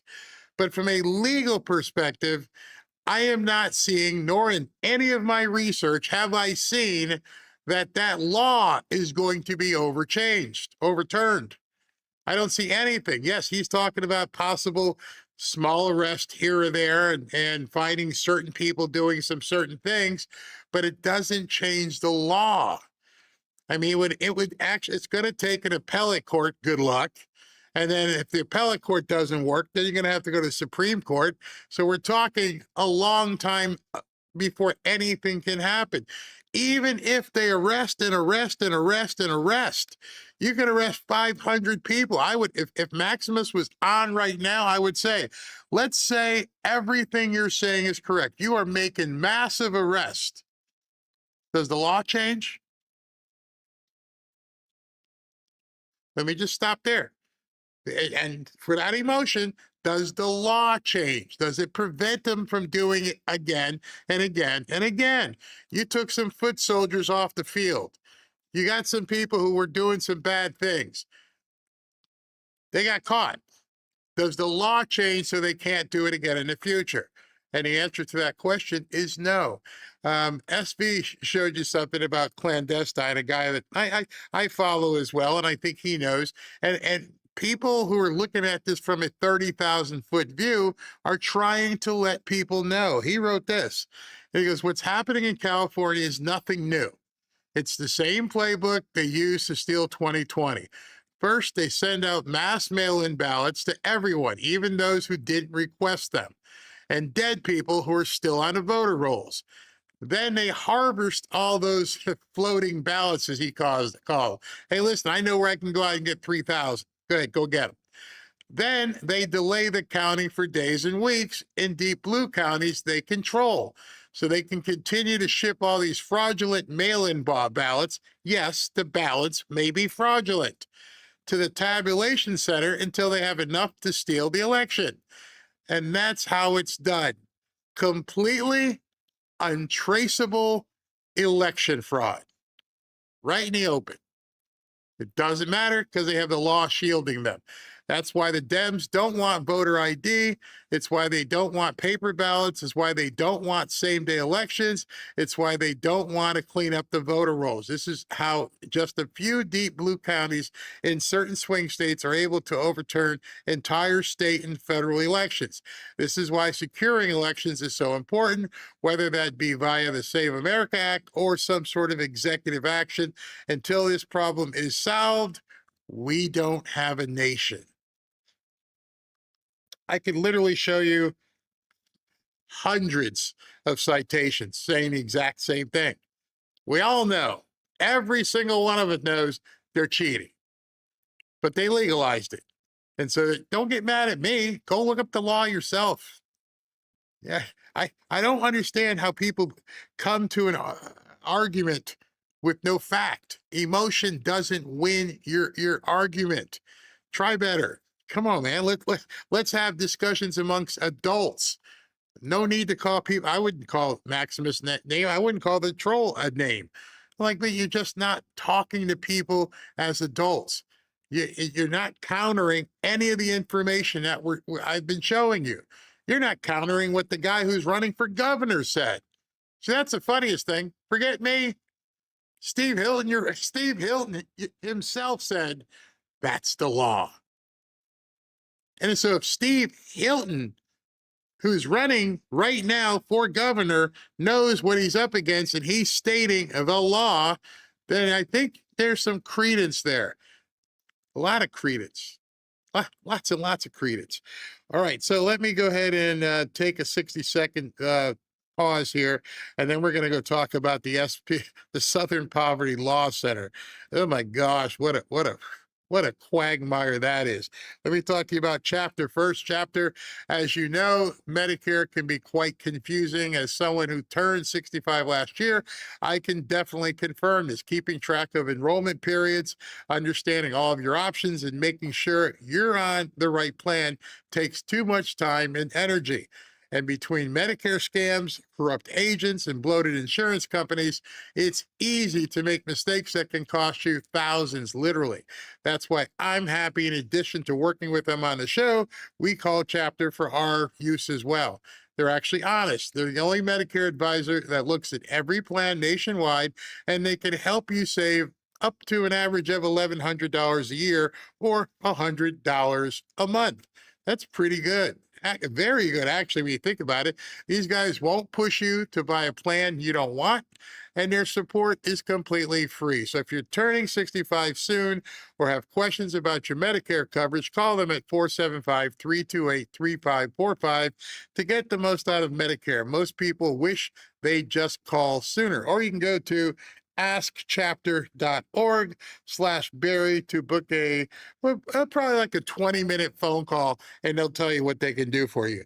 Back in 90 seconds.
Welcome back to Fanfare with Barry Cunningham. Why you said me that? Barry, why are you so cocky, man? Come on, man. Why are you so cocky, man? What are people 12, 13? I read the stuff you send me, and again, it's emotion. I mean, Oh my God. and with their emotion, they're like, "Bye, I'm unsubscribing." I know. Bye. Bye. Not an Thank airport. you. Thank you for leaving. Not an airport. This is for adults, you know. Okay, so if the adults here want to discuss things, you're fine. But if you're so emotional that you feel I'm being cocky, or what's the other thing he said? He says it seems like I'm on their side. Wait a second. SV, that's the only reason that people say, "Why are you addressing it?" Let me tell you why. All right, come on. I have been doing this stuff with Trump since the second time. The first time I just sold gear. The second time I started my show 2024 around March. Almost every single day, sometimes twice a day, sometimes 4 or 5 times a day. SB was there. And for some reason, somebody shows up and thinks I must be on the other side. There's only They retarded. I gotta get you a big M hat for that one. Moron! Oh my gosh. Remember, folks, if you don't like a topic or a person, take a break. It's also not an airport. You don't have to announce your departure. Bye. Yeah, if you think I'm on the other side, take a break forever. Do a solid favor. Just go. If you think I'm on the Democrat, oh my God, that's the word. Bye. Oh my God. All right. So what do you got? Barry, speaking about buy, 2 up from the bottom. So the Oversight Committee. So time TikTok for Pirate Waltz. Check this out. TikTok for Pirate Waltz. I'm I'm clicking it here. I can't. All right. We just released a bombshell report exposing how Governor Tim Walz and AG Keith Ellison fueled Minnesota's fraud explosion. $9 billion in Medicare loss, $300 million in federal child nutrition funds were placed at serious risk. So there's a report in the link down below, but I'm not going to read all that. I bet you this is like, hold on, let me open it up. I bet you this thing is like 100 pages. Is there a link for it? Because it's just a picture. I'm looking for the link. I thought there was. Hold on. I thought there was. Oh, shoot. In the comments, maybe. No, I'm looking. I mean, I could find and show later. Let's see here. How the heck do you put out a report but not tell people where to find a report? Well, I'm going to actually go to their website here. I found it. I got it. You got it? Oh, good. Okay. Oh, my goodness. Okay. Let me just show it to everybody. Here's the report against Tim Walz. You guys can't see the top, but it's 205 pages. It is a long report. Very thorough. SV, I guess I could put the link down. I'll have to read through this thing. 205 pages. Oh my gosh. I will get the link and I will post it in both the chats after you go back to your show. That's got to be a lot of sphincter tightening right there. It's funny. I haven't heard anything from him. You know, I'm suspecting he'll come out in support of Anthony. You know. Oh my gosh, we got to pray for him. Well, see, here's what the problem is. Nobody's going to see it. And because the liberal media will never talk about it, and so it'll just go into the ether. Nobody will hear anything. Sort of like what. But as you said, he's not going to be making any phone calls anytime soon because they are monitoring everything. Everything he does now is being monitored. Absolutely. So let me jump to this SPLC hearing. I got a couple of clips from it. And, people have asked, why don't you show these hearings? Because it is a rodeo circus combined. And the only thing that comes from it is that we know these people are complete crooks. I'm just glad it's coming out. All right, here we go. Resolved in the pending allegations against the SPLC. It seems to me if the answer is no, you could say no. We have asserted that the allegations are false. Did the Southern Poverty Law Center use donor money to have field sources make donations to extremist group leaders and purchase materials for cross burnings? It's alleged in the indictment. Did it happen? We've alleged that those allegations are false. Did Southern Poverty Law Center use donor dollars to have field sources create racist paraphernalia that extremist groups sold at rallies? We've alleged that those allegations are false. Okay, how about this? What is Fox Photography?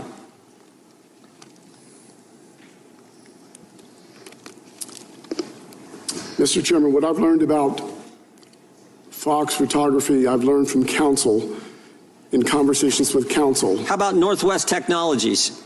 And they're covered by the attorney-client privilege. No, I'm not. These are. Well, did the Southern Poverty Law Center establish shell companies to pay to run the money through to then pay the field sources?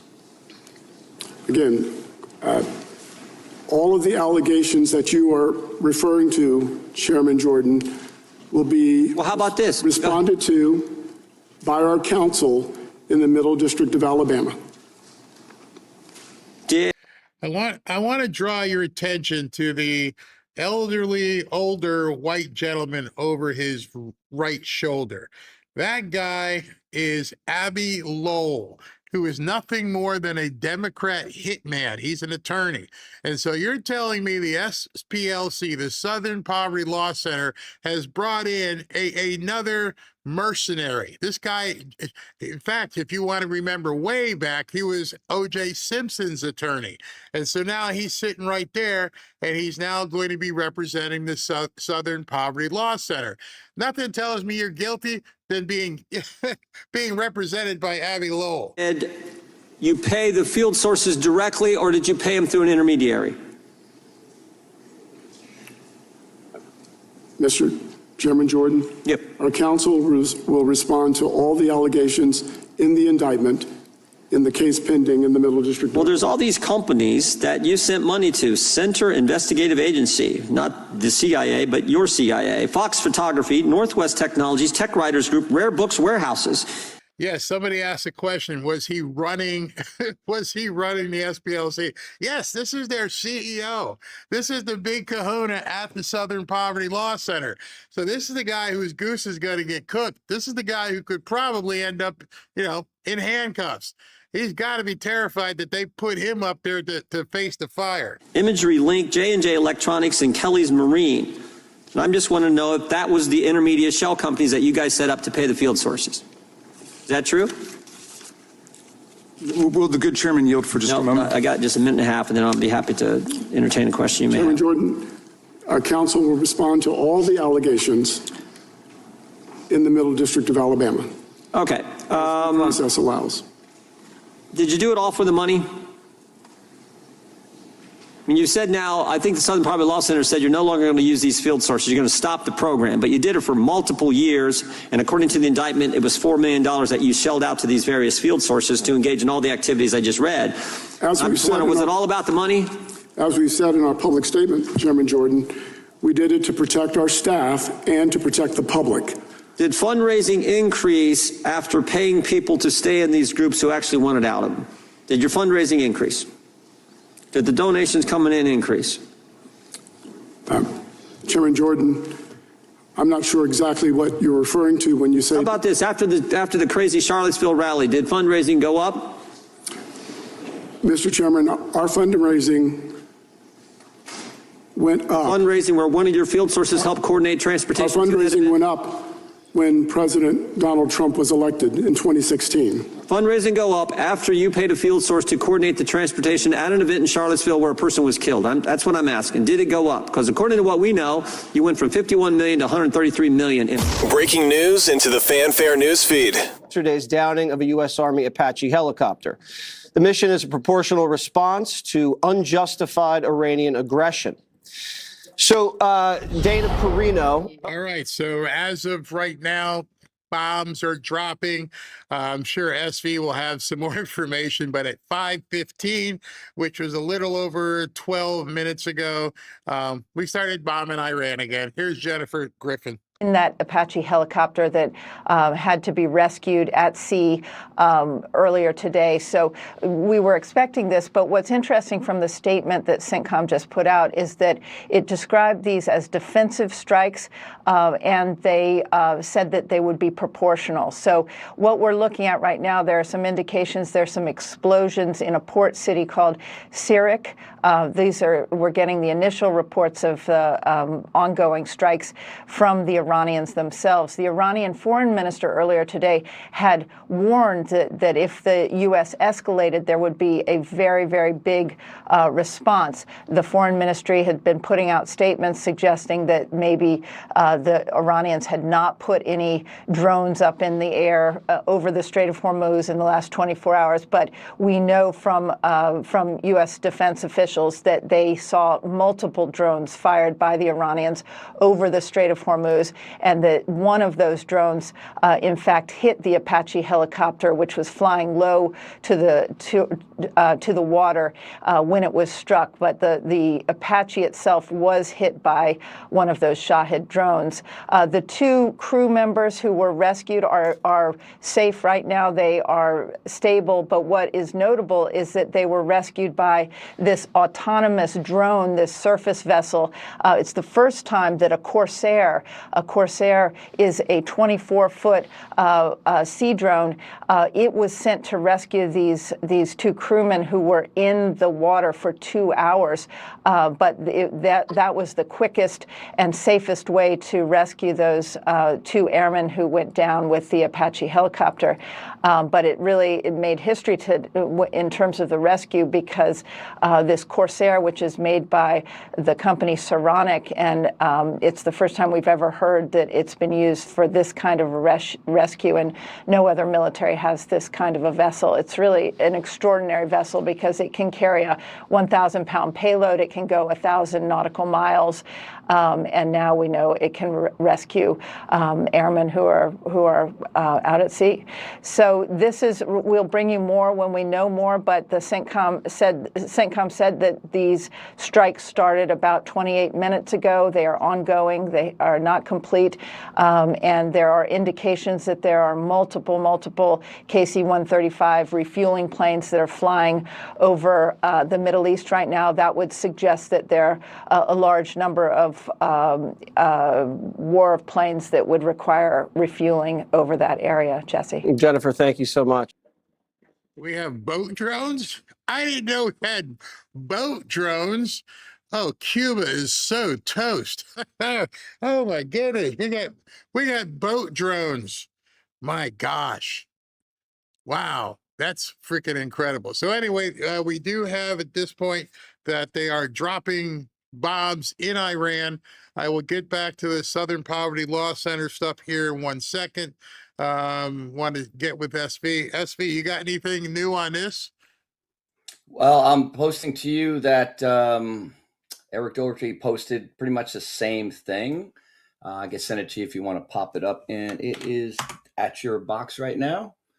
He basically is saying, Trump strikes Iran in response to downing the 2 U.S. pilots. So explosions being reported. When I see CENTCOM, they usually confirm stuff because I saw that in OSINT, which I sent you about 2 minutes ago as well. So, so self-defensive strikes start at 5 p.m. So that's 5:30 our time, Eastern Standard Time.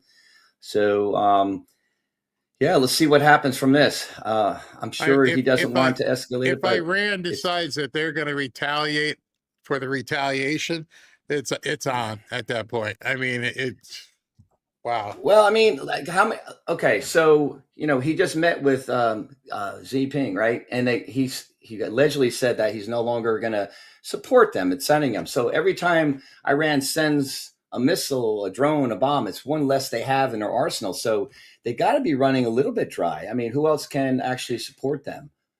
So, I mean, I'm sure stuff's still coming nefariously through the borders and stuff like that. But I mean, I don't see any kind of response from Iran that's very huge. Like they're not sending hundreds. So they're definitely on their last legs. At some point, the cardboard cutouts got to come out and say, hey, we give up. Yeah. Wave the one-legged flag. cardboard cutout. All right. Well, keep me posted as we trudge through this Southern Poverty Law Center stuff. Please. Will do. You. All right. 1 year. And that happened when President Donald Trump was elected. Who's the president of the National Socialist Party? You know? You paid him $70,000. He was field source number 30. I just want to know who he is. Do you know who he is? Mr. Chairman, that's an allegation in the indictment that will be responded to by counsel in the Middle District of Alabama. Well, in 2014, F9 broke into the headquarters of an organization, stole 25 boxes of documents, transported those across state lines, and he was paid money by that individual and continued to receive money for 20 years, in total receiving allegedly $1.2 million. And he's the one, F9 is the one that was involved in the romantic relationship with your employee. And I want to know, are you telling us that you never knew about that relationship, even as you sit here today? I'm telling you first that all the allegations in the indictment will be addressed in the Middle District of Alabama in the criminal case pending before that court. So if you're going to address it, I can already tell you what the addressing is going to be. We disagree. It's going to be like 5 pages of one line, because what that means is they're getting ready to go to court, and they're playing a game at this point to try and get it to court and see let Abby Lowell and the attorneys like go in there and beat up on each other. But this guy is saying, I don't know nothing. But we all of us should understand that what you should be listening to is this is all the evidence. All these guys on the panel are giving you the evidence, or some of the evidence, that they have against these people. These hearings are for, in my estimation, are for us. Like, wow, did you pay somebody $1.2 million to break into an office and steal stuff? And you were getting funded by us? In 2012, the Family Research Council was attacked, and the guard in the front of the building was shot. the head of the Family Research Council, Tony Perkins, made quite note at the time of Southern Poverty Law Center's involvement in that, in putting Family Research Council on their so-called hate map. Has the SPLC ever acknowledged that its designation contributed to that attack? Congressman Roy, Yes or no? I can't answer that question with a yes or no. You asked me if I... Did they retract, correct, or reconsider the listing of the Family Research Council on its hate map? The Family Research Council is listed on our hate map because it meets the criteria. To this day, you continue to keep the Family Research Council on its hate map. Is that true? The Family Research Council remains on the hate map because it meets the criteria that we use for... Which criteria? The Family Research Council is an anti-LGBTQ. Okay, so... So these guys, just get it right. These guys were out there labeling people, including like Charlie Kirk. Well, that's a hate group, whatever that means. Why are they a hate group? Because they're anti-LGBTQSSIPPI.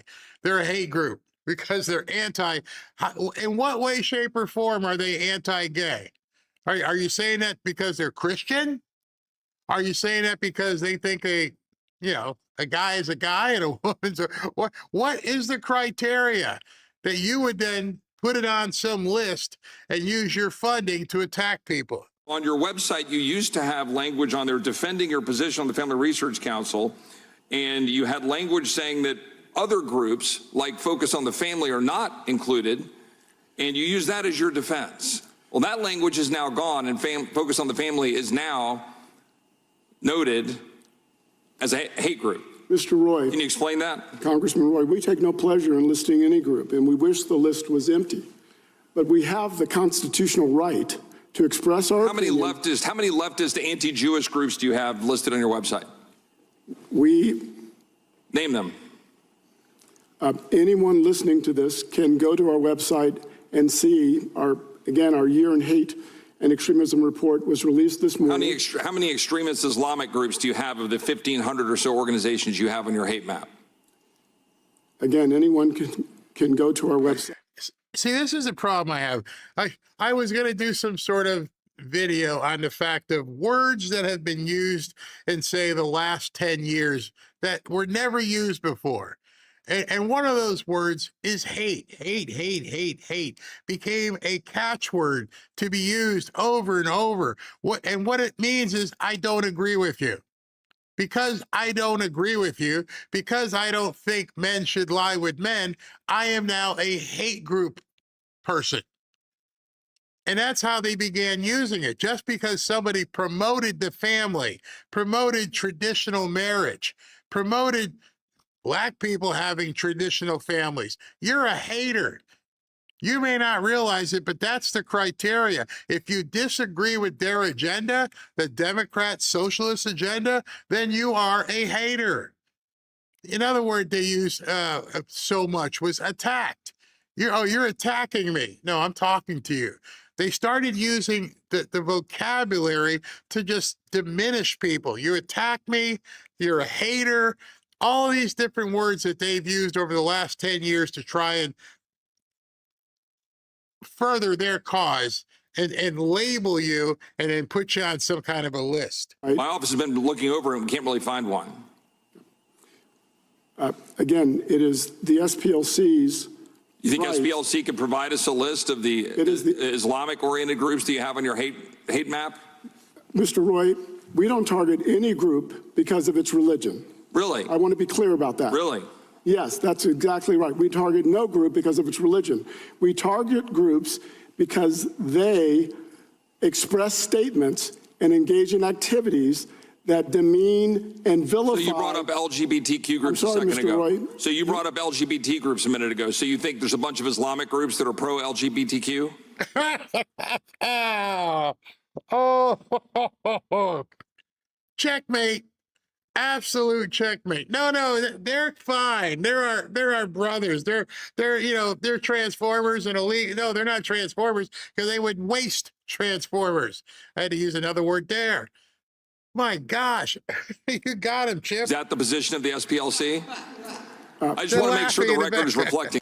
Can you explain what actions the All right, so this was really interesting because as I was getting the clips ready and I saw this and I'm like, so they don't even want to talk to Jewish Congress people. Jerry Nadler's asking a question that they won't answer. Jerry, why? You're a Jew. I couldn't believe it. SPLC took before the Unite the Right rally in Charlottesville in an attempt to help law enforcement? Congressman Nadler, again, I must say that counsel will respond to all allegations in the indictment in the Middle District of Alabama. That's not an allegation. It's part of the allegation. Okay. He wouldn't even answer a Democrat. I was like, wow. The Biden administration, did the Department of Justice seek your organization's guidance on determining political groups to target?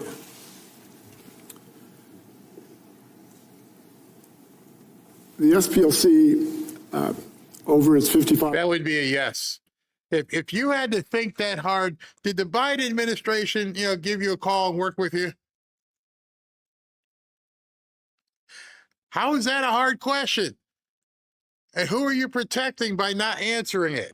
Your history has met with members of every administration since its founding. Yes. No, we've met with every administration since our founding. Did the Department of Justice seek your guidance on organizations or individuals to target for investigation? The SPLC identifies groups based on the criteria that we've set out. One is... So the answer is yes? No, the answer is not yes. Well, if it's not yes, what is it? Now you're realizing as you're watching this, and if you watched it earlier, these guys were a hit group. They were a group that the Democrats used to go after anybody they felt was an adversary that they needed to take down. In general, I'm not saying it's one thing. You've said you've had informants, you had field sources. If you have informants and field sources there, that's one thing. But the indictment says that these informants and field sources were encouraging other people to attend these hate rallies. Right. And I'm saying, okay, so you don't have to answer that specifically, but is that a good thing in general? Again, all the allegations in the indictment, do you wish, Chairman Jordan, okay, will be addressed. Do you wish you hadn't have done the program? You said the program was successful, helpful. All right, so Jordan is great with this. He's got him cornered. And what I want you to pay attention to, listen to what the people in the audience, watch this. But now you're stopping it. We stopped the program because we believe hate and extremism has migrated significantly online and into government agencies. Wow, that's big. That makes no sense. The chair now recognizes. Mr. Chairman, I've got a UC request, if that's all right. Gentleman can say his UC request. Okay. First, asking unanimous consent to introduce this article about. Shut up. They just said that the Trump administration is a hate group. That's why everybody went, whoa. You were concerned. You had to pull back because of the fact that you're worried that the government is now a hate group. Forget the little organizations. The entirety of the Trump administration is one giant hate group. So if you can label a government as a hate group, then you're basically getting money and using that money to go after people in the government. And this thing continued. As is the gentleman from Maryland. Thank you kindly, Mr. Chairman.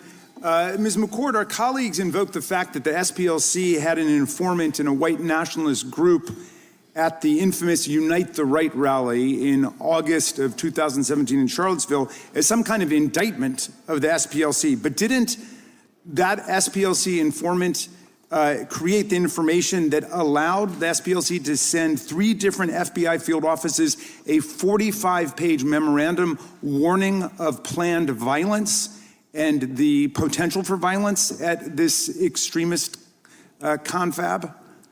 That is the facts that have been represented in court. Mr. Fair, is it true that the SPLC sent a memo based on that informant's work to 3 different FBI field offices? Yes, it is.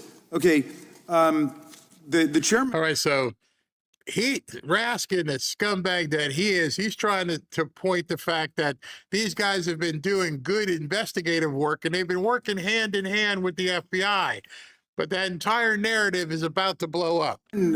Spoke with some indignation about the fact that there were $3 million or $4 million spent giving to undercover informants to try to expose the work of the extremist groups, as in Charlottesville in 2017, where Heather Heyer was killed by a fanatic racist. I'm just curious how the members of the panel feel about this proposed $1.776 billion political slush fund set up for the Proud Boys, the Oath Keepers, and other convicted criminals and rioters from January 6th. Do you think that that fund should be shut down and any other similar fund, Mr. Fair? Yeah, yes or no? Yes, I do. Dr. King, do you agree that that should be shut down? Oh, now here's where it gets juicy. You might want to pop some popcorn. So he's talking to, I believe this is Martin Luther King Jr.'s daughter. This should have been a layup, should have been a home game for Jamie Raskin. Yeah, we're going to talk to a civil rights leader. Let's see what she has to say. Oh, she's going to cook the Republicans, right? Not so fast. I will not speak on whether that particular fund should be or shut any down. such fund. I think some of these slush funds that SPLC is using. Okay, but my question is about the one proposed by Todd Blanche. It's a yes or no? I will not answer on it. Okay. I think Mr. they Banger, need to stop do you killing the babies and cutting the penises off. And so any slush fund is I have limited time. We can money in that is the problem. Mr. Banger, do you? I don't want to talk to you anymore. I know you're Dr. King's daughter, but no, go away. I don't want to hear what you have to say. Believe that the $1.776 billion political slush fund should be shut down and any similar fund? I think that's a question for Congress to answer. Okay, and Professor McCord, what do you think? Should that political slush fund be shut down? Yes, it should. And any similar slush fund? Yes, it should. Okay. So the conceit of the prosecution, this whole hearing, the whole attack on the SPLC is that there's some contradiction between fighting against extremist hate and racism for decades and then sending people undercover as informants to find out what these groups are doing. Do you agree that there's a contradiction, Professor McCord? I agree that it is a very useful law enforcement tool to use informants and cooperators to learn more, not just. So do you realize what they're saying? Finally, in 2026, they're saying that the SPLC was in essence a funnel that the Democrat Party used as a weapon. They would send these people out. They were funding them to get involved with certain groups so that they could then turn it over to Merrick Garland and the FBI to go ahead and prosecute. The entire organization is a scam that's an operation put in place by the Democrat Party. About hate groups and potential domestic violent extremism, but also as a tool to dismantle drug trafficking groups and human trafficking groups. So if the FBI sent someone undercover to expose a mafia organization, narco traffickers, international human traffickers, that wouldn't mean that the FBI is supporting those groups, would it? That's correct. Okay. As a matter of law, and as a matter of fact, can you have a criminal fraud if there are no victims of the fraud? To have a criminal fraud, you have to have made statements and fraudulently to induce some activity. And if it did not induce some sort of activity, like a gift or donation, then there is no fraud. Well, what I don't understand is that suddenly, out of the blue, there's a claim that the Southern Poverty Law Center is engaged in fraud because it's been extremely effective. I wish it had been even more effective, for example, in stopping the Oklahoma City bombing, where nearly 200 people were killed in an act of fanatical white nationalism. But it's been quite effective. I don't know of any group that's been more effective, other than potentially the FBI itself. Sorry, thank you. Somebody mentioned that Alveda King is niece. Did you know that they had this entire organization set up to be a law enforcement operation to go in and be undercover? Nobody, I didn't know that. I thought they were supposed to be, holding up righteousness to make sure people weren't being discriminated against. I didn't know they were arm of law enforcement under the Democratic auspices. And now we're finding out that this is what they were supposed to do all along. That's why we gave them millions and millions and millions of dollars. Why couldn't you just use the FBI? Why did you have to go and create this pseudo arm of law enforcement and then fake it? In stopping extremist white violence, well, do you believe that it is an act of fraud when the donors to the group understand perfectly well that people are being sent undercover to try to get information on what these groups are doing? That's why they did it. That's why they did it. They knew that if Congress, which has the power of the purse, was actually funding certain organizations, then Congress would then have, de facto control. What they did, just like they did in California, they found a way. Here's what we're going to do. We're going to let private donors donate to this SPLC. Then we'll let them go ahead and pay for this informant, that informant, and everything else. So they are now admitting in open hearing, which people didn't realize, that they were a complete op. They were designed to suck people in and go investigate not just any crimes, the crimes they wanted people to go look at. They directed people to go here and go here and go here. In fact, putting on, the hoods as well. If donors were not defrauded, and no donors have come forward, to my knowledge, suggesting that they were unaware of what the SPLC was doing, that program has been known for a long time, and so that creates a problem. I mean, it just seems to me amazing to be alleging a fraud when there are no victims. When I just looked up the Trump University case, there were hundreds and hundreds of people coming forward screaming to high heaven about how they'd been ripped off and exploited by this fake university, and they won $25 million. So do you pay the same people to do the bomb and then go and comfort the people from being bombed? You pay the same people to do both jobs? That's kind of fraud to me. That's weird and chaotic and confusing. Well, Dr. King, I don't think there's any allegation that anybody who was working for the Southern Poverty Law Center bombed anyone. Do you have information to that effect? Because I don't personally, but outside agitators did bomb our house in '63 and then ran back and took off the Ku Klux Klan sheets and put on police things and ran up in the yard. Well, that's it was the same people. It was crazy. I'm with you, and that's a statement about the racism of that police force working with the Ku Klux Klan. Hey, y'all pay both of them to do the double jobs. SPLC does. Really, you hire them to do the bombing, then you hire them to fix the bombing. That's weird. Dr. King, you're asserting a lot of things under oath, and you haven't brought the evidence with you. So I think I'll get some for you. Okay, please bring us the evidence, and I'll yield back to you, Mr. Chairman. I'll get some for you. Mr. Fair, did this? He wasn't ready for that. You're paying the bombers, and then the bombers getting paid. Oh my gosh, she just blew it out there, man. Right now, all of the different curtains for the Democrat Party are just being torn down. And people are pissed. I mean, you blew up my house, and then the cops went and put their uniform on, and we're doing the exact same thing today. And Raskin was completely freaked out. He completely freaked out. Oh, that's where they're going again. You got any evidence? If you don't have any evidence, then I don't really care. So you don't want to do any investigation into that. You're challenging her, who's telling you, and you're like, oh, you got no evidence. And it's funny, Jim Jordan just sat there. He knew at that point he was completely trapped. All of these things are coming to the foreground. And I think I have to believe they're coming to the foreground for a reason.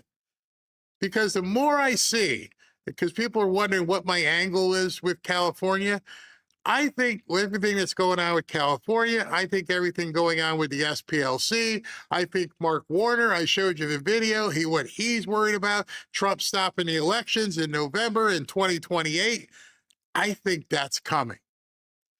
Because as you guys were freaking out about California, you weren't thinking a little bit more forward, because it won't change.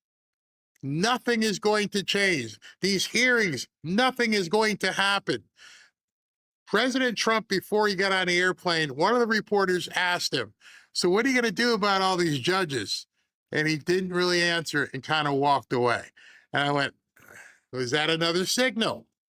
Are we going to see a complete insurrection act or some sort of, brazen Andrew Jacksonian type thing where the only way to get this done is to just tear it down? Because right now you're seeing what the rogue judges are doing. You're seeing what the state of California is doing. You see what the Democrats are doing. They're laughing in our face. It's almost like they're daring President Trump to do it. And at this point, I think that's what we need. Maximus got mad and he left. And I'm like, you haven't got to the punchline. The punchline is the only way it's going to get fixed is to rip the entire diseased temple down upon itself. That's what I think President Trump is going to be doing. That's what I think he's been telling us the entire time. Remember this? When I get back into the Oval Office, I will totally obliterate the deep state. They will be obliterated. And the problem is we're all seeing the deep state right now, but we're forgetting the obliteration. That's our only chance. And so I wanted to wait. Said it yesterday, wanted to see if people were going to get it. And I'm like, nope, it's not going to court. It's not doing this. It's not doing that. It's tearing the entire thing down and bringing the diseased temple down upon its head. Obliterate the frickin' deep state. There is no plan B. I am convinced at this point there can't be a plan B. There are 100 senators and 400 people in Congress that we're trying to find a way to get the Save America Act done, and this person won't vote, and they're nominating Nazis. And all. The insanity can only stop one way. And maybe I put too much into what President Trump says, or maybe you don't put enough credence into what President Trump says. And I like sometimes when people get upset, and I'm thinking, go ahead, keep going. Show me where your frustration is taking you, because your frustration at this point should be taking you to the point that there's nothing we can do. Because once you get to the point of going, there's nothing we can do, then you realize there's only one thing we can do. And that's where I've pushed all in, because that's my hope. I got God, and I have the faith in Trump to tear it all down. Nothing else is going to work. I can tell you right now, was it June 9th? Nothing else is going to work. We don't have the courts. We don't have the votes. Every single day, hey, we're going to get the Save America Act done. John Thune, you better do something. Yeah, right. Nothing's happening. Everybody keeps complaining. Where are all the arrests? The grand juries are there. We're getting closer to obliteration. It's not time yet. I don't know when time is, but I got to believe time is coming. When he said this, it struck me. When I get back into the Oval Office, I will totally obliterate the deep state. They will be obliterated. So if you think I'm crazy, what did he mean when he said that? How is he going to effect it? What does he need to put in place to do that? Drone boats? Ooh, that'd be pretty cool. And so if you voted for Trump 2 or 3 times, and you voted and you listened on the entire campaign, and you have faith in President Trump where other people have jumped ship, you see all the trash, you see all the pain, you see all the emotion, you see people pissed off, you see people pissed off at me, you see people pissed off at Trump. And that frustration should get you to realize we're never going to fix this. It's not going to get fixed. Well, maybe it's not supposed to get fixed. Maybe it's supposed to be obliterated.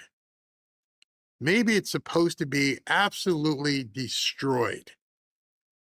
Maybe we should destroy it for the good before the Democrats destroy it for the bad. Have you thought of that? We know what they're going to do.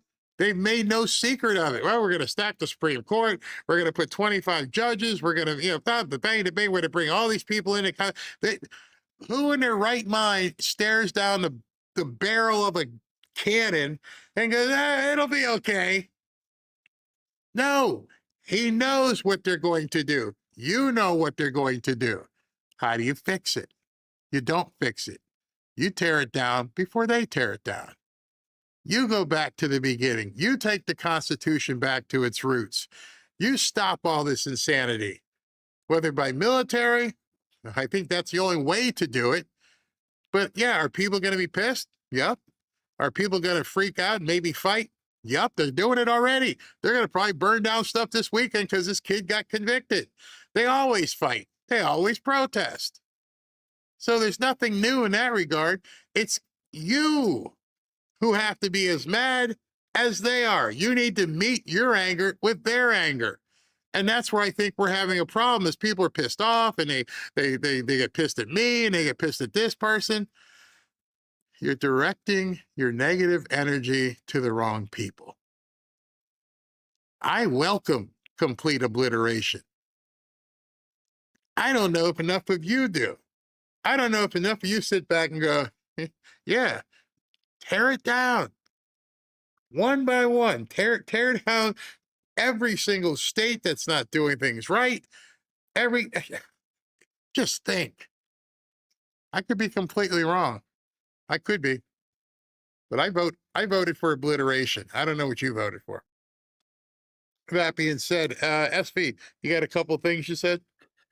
Yeah, I have a couple things, three things. The first thing that just popped up, speaking about burning stuff down, so can't send it to you because it's the violent stuff, but a car engulfed in flames crashed into an apartment building in Belfast amid ongoing unrest following the attempted beheading of a local resident. Also, they said other buildings have been set on fire.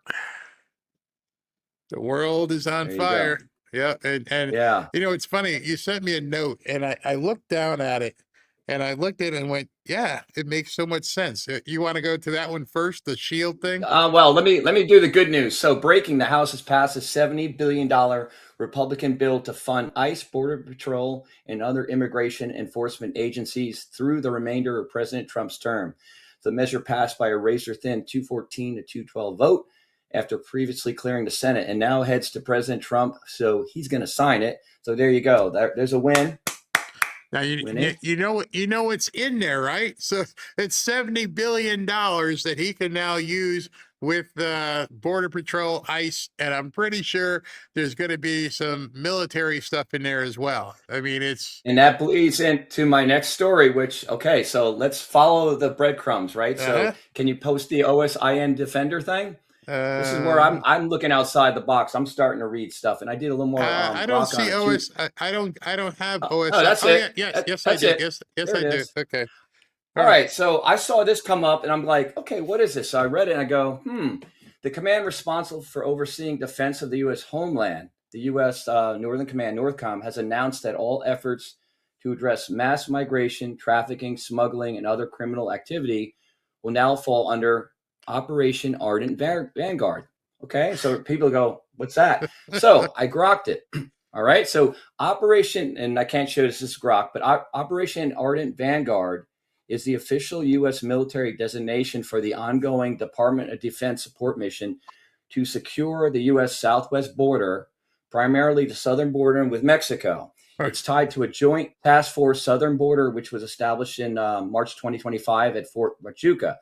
So then I went a little deeper. I said, is Kristi Noem involved? Unfortunately, she's not. It is actually the person that's running it is, let's see, the gentleman is Major General Curtis D. Taylor. He's the U.S. Army currently in charge of Operation Ardent Vanguard as the commanding general of the Joint Task Force Southern Border.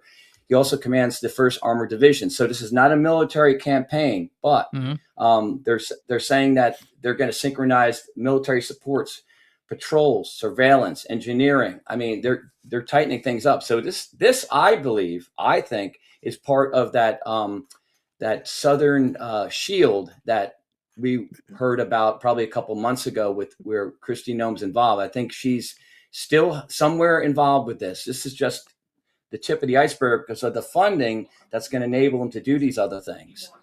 So I thought that was kind of interesting. Here, let me point out something as well in what you just read. Okay. It says the command responsible for overseeing defense of the U.S. homeland. You know what else falls under U.S. homeland? DHS. Yeah, I was going to say DHS, of course. So Yeah. DHS just got a whole bunch of money. So, I mean, that's specifically their job. So if you read between the lines, you know that DHS is now working with this Operation Ardent Vanguard that they're launching now. So that's pretty crazy.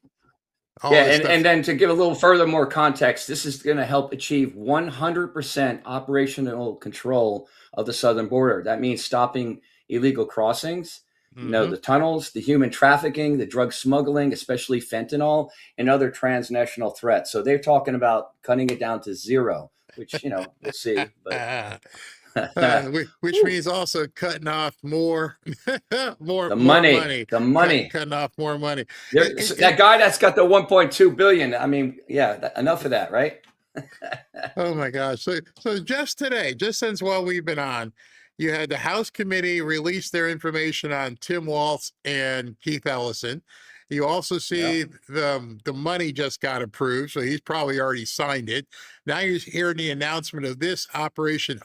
The Dems are doing, you know, dog and pony tricks at these hearings, and instead of you got to see this. Wait. Built by Saronic and commissioned by Biden Defense Secretary Lloyd Austin. This is the first time the U.S. military or any military has used a sea drone to find and rescue stranded airmen at sea. Task Force 59 is the Navy's first operational AI and drone task force, established by Admiral Brad Cooper in 2021 when he was head of the Fifth Fleet. The downed crew climbed aboard the sea drone after spending 2 hours in the water. Hours earlier, an American F-18 Super Hornet fired missiles into the engineering and steering compartments of an unladen oil tanker in the Gulf of Oman to stop it from heading to an Iranian port, part of that blockade. 24 stranded Indian crew members had to be airlifted to safety by Omani naval helicopters. This video of the event was released earlier today. So if I'm listening to that correctly, the Biden administration built or commissioned those boats, but never used them. And so that's what she just said. It was commissioned by Lloyd Austin, but they never used them. Who knows what they were going to use them for? But in any event, Pete Hegseth and everybody else walked in and go, "Hey man, we got drone boats." New toys. I grokked it. I actually posted it earlier, some of the things about it. It was very interesting. So they use it. Main uses are military, commercial, scientific, where they can do ocean mapping, environmental monitoring, hydrographic surveys, data collection, other port security, aquaculture monitoring, or cargo transport experiments. So obviously it reduces human lives and other stuff like that would cause, you know, a lot of impact, but so they can be remote controlled, semi-autonomous, or fully autonomous. So I didn't know about them either until I just grokked it. So I was like, drone boats, that's pretty cool. That is extremely cool. And the other thing she mentioned is that they're going to be using something I was going to get into, but we're already 2.5 hours in. I'll cover it tomorrow. There's a lot happening in the AI front. Melania Trump today, she had an event celebrating innovation with kids. So I have that here recorded. I'll show that tomorrow. But they just mentioned AI again. And then, of course, we're coming up quickly on everything with Elon Musk. So a lot to talk about tomorrow already. Tomorrow's Wednesday. I'm wondering if there'll be a press conference tomorrow. Maybe not. Maybe Wednesday or Thursday. We'll see. Probably tomorrow because of what's happening right now. They're bombing everything. Well, I have, like, you know how the news keeps happening? I just sent it to you 1 minute ago. So here we go. Here's an update. Hold on. Let me look. Coming in hot. OSINT Defender. Oh, not the John Thune. Wait, OSI. Okay, here we go. Let's see here. So apparently, according to a U.S. official, tonight's U.S. strikes against military targets in southern Iran are intended as a warning shot and are not expected to hinder peace negotiations between Iran and the United States, a U.S. official tells CNN. I gotta call on that one. Well, Because here's what's going to happen. There is no way that the Iranians are going to take a slap and not consider it a personal insult. They are going to retaliate. And if you, I'd be amazed if we see them, bow down and go, okay, we're even. We shot down your helicopter. You blew up something. That's what we'd have to believe to think that it's not going to escalate. Well, I mean, I get that, but you think that's also Trump's trying to do that geopolitical tightrope still? Like, he's just trying to he wants to get to the finish line, maybe? I mean, I just what do you thought of think? something. I just thought of something else. What if President Trump, the strike they're doing is going to blow up the people who aren't listening? Because it seems like that there must be some people that they're sitting at the table with, and then there's a bunch of these rogue guys that are causing problems. And maybe that's what they keep waiting for, is just what's it going to take to get these rogue guys, and so we can move forward. Maybe, I don't know. We'll see. I think it's. I mean, there's a lot of speculation. Let me just tell you in SV terms, there's a lot of high stakes poker being played right now. Absolutely. Go ahead. He might also be trying to ferret out some of the other actors, because I mean, I don't think he really do you think he really knows who's pulling the shots, though? Do you think they actually have a name or a body? Do you think? I think what's his face? Jared and Steve Witkoff do. And that's why we're seeing the frustration, because the people they're sitting down with aren't the same people who are in charge of some of the guns and artillery. And so they're trying to get if they can find them, they'll end it real soon.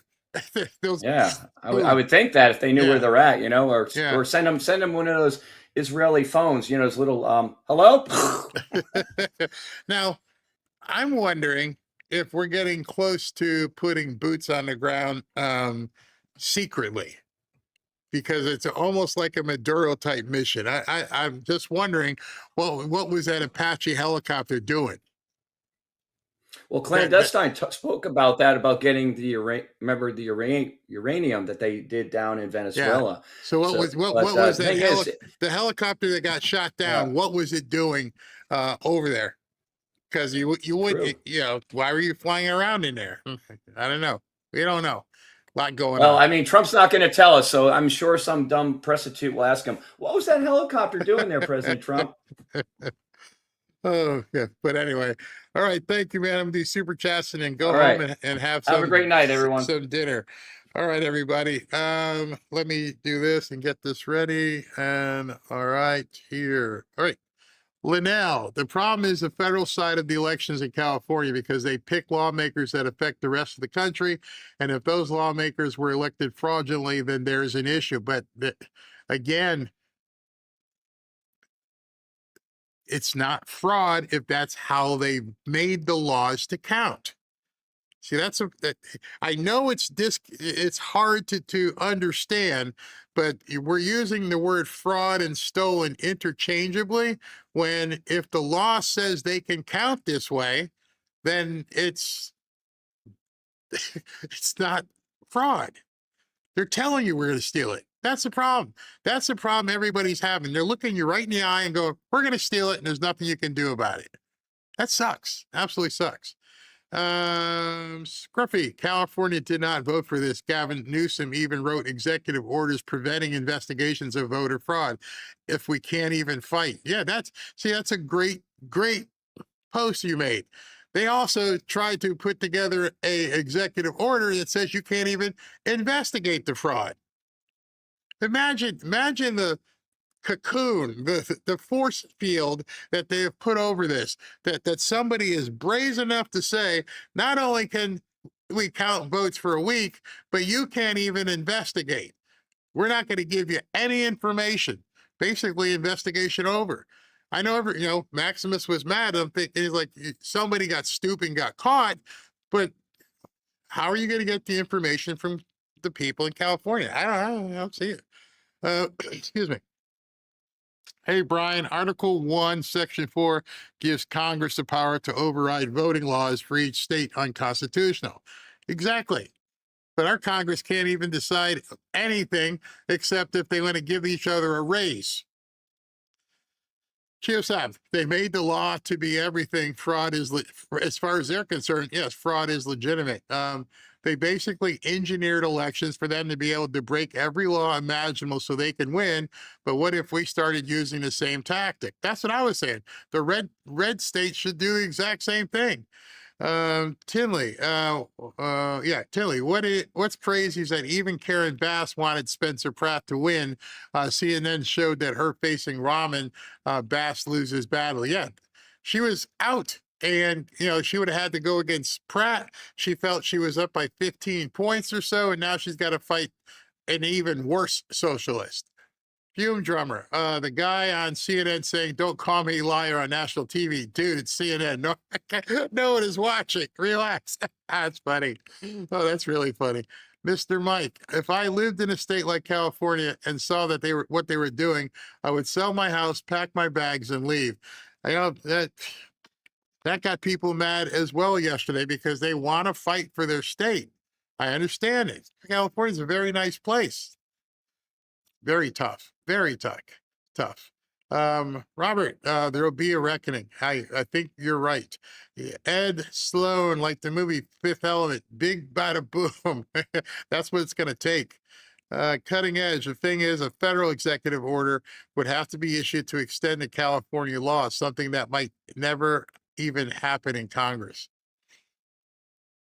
Fume drummer again. If I was a reporter at the airport, I would ask Trump, "How do you watch an NBA game without drinking beer?" That's a good thing there. It's a crappy game. Yeah, I actually sat through the game myself because I was watching Trump, and I'm like, I will never watch another one. I mean, those of you who know the game of basketball or knew what basketball used to be like, they all travel. They travel everywhere. They carry the ball. They foul. It's insane. It's street thug ball at this point. Cutting edge. Elon surely knew all about this, about California. He didn't say it because he could have faced legal trouble, but he always said the military is the only way. We've heard that a lot. That's the answer. Complete obliteration. Peaceful Haven Media. So with all this legal fraud, is this where the Insurrection Act comes into play? I would almost say it would have to. It's not the Insurrection Act doing some other Jacksonian relief, but that we're going to have to go that far. Scruffy Mama, I'm from California. It's agonizing. I hate to feel helpless. It's human nature to seek a cheerleader. Don't get me wrong. I get your point. I watched Gavin Newsom sign away our rights. How do we fight? Support Trump. Support Trump. That's how you fight. And I wish I had something you could do on a local basis, but until the time comes, I think you just have to support Trump and make sure everybody else supports Trump. Mariah, thank you, Barry, for keeping us in the know in regard to all the active information. Thank you. Demon of Cybertron, no matter how painful it is, I trust Trump. Exactly. Two more here. G. Fisher calling them demon rats as being very nice. They are the worst of the worst. Yeah, they're Satan's ilk. I truly believe that. And Chiosop, fair is foul and foul is fair. Macbeth. Yes. It's crazy. It's absolutely crazy what these people are doing. All right, everybody, I'll see you tomorrow. Maybe we got a press conference. I'm not sure. Talk to you tomorrow. Oh, and look for boom booms tonight. Things might just hit and blow up tonight, so we'll see.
Fanfare.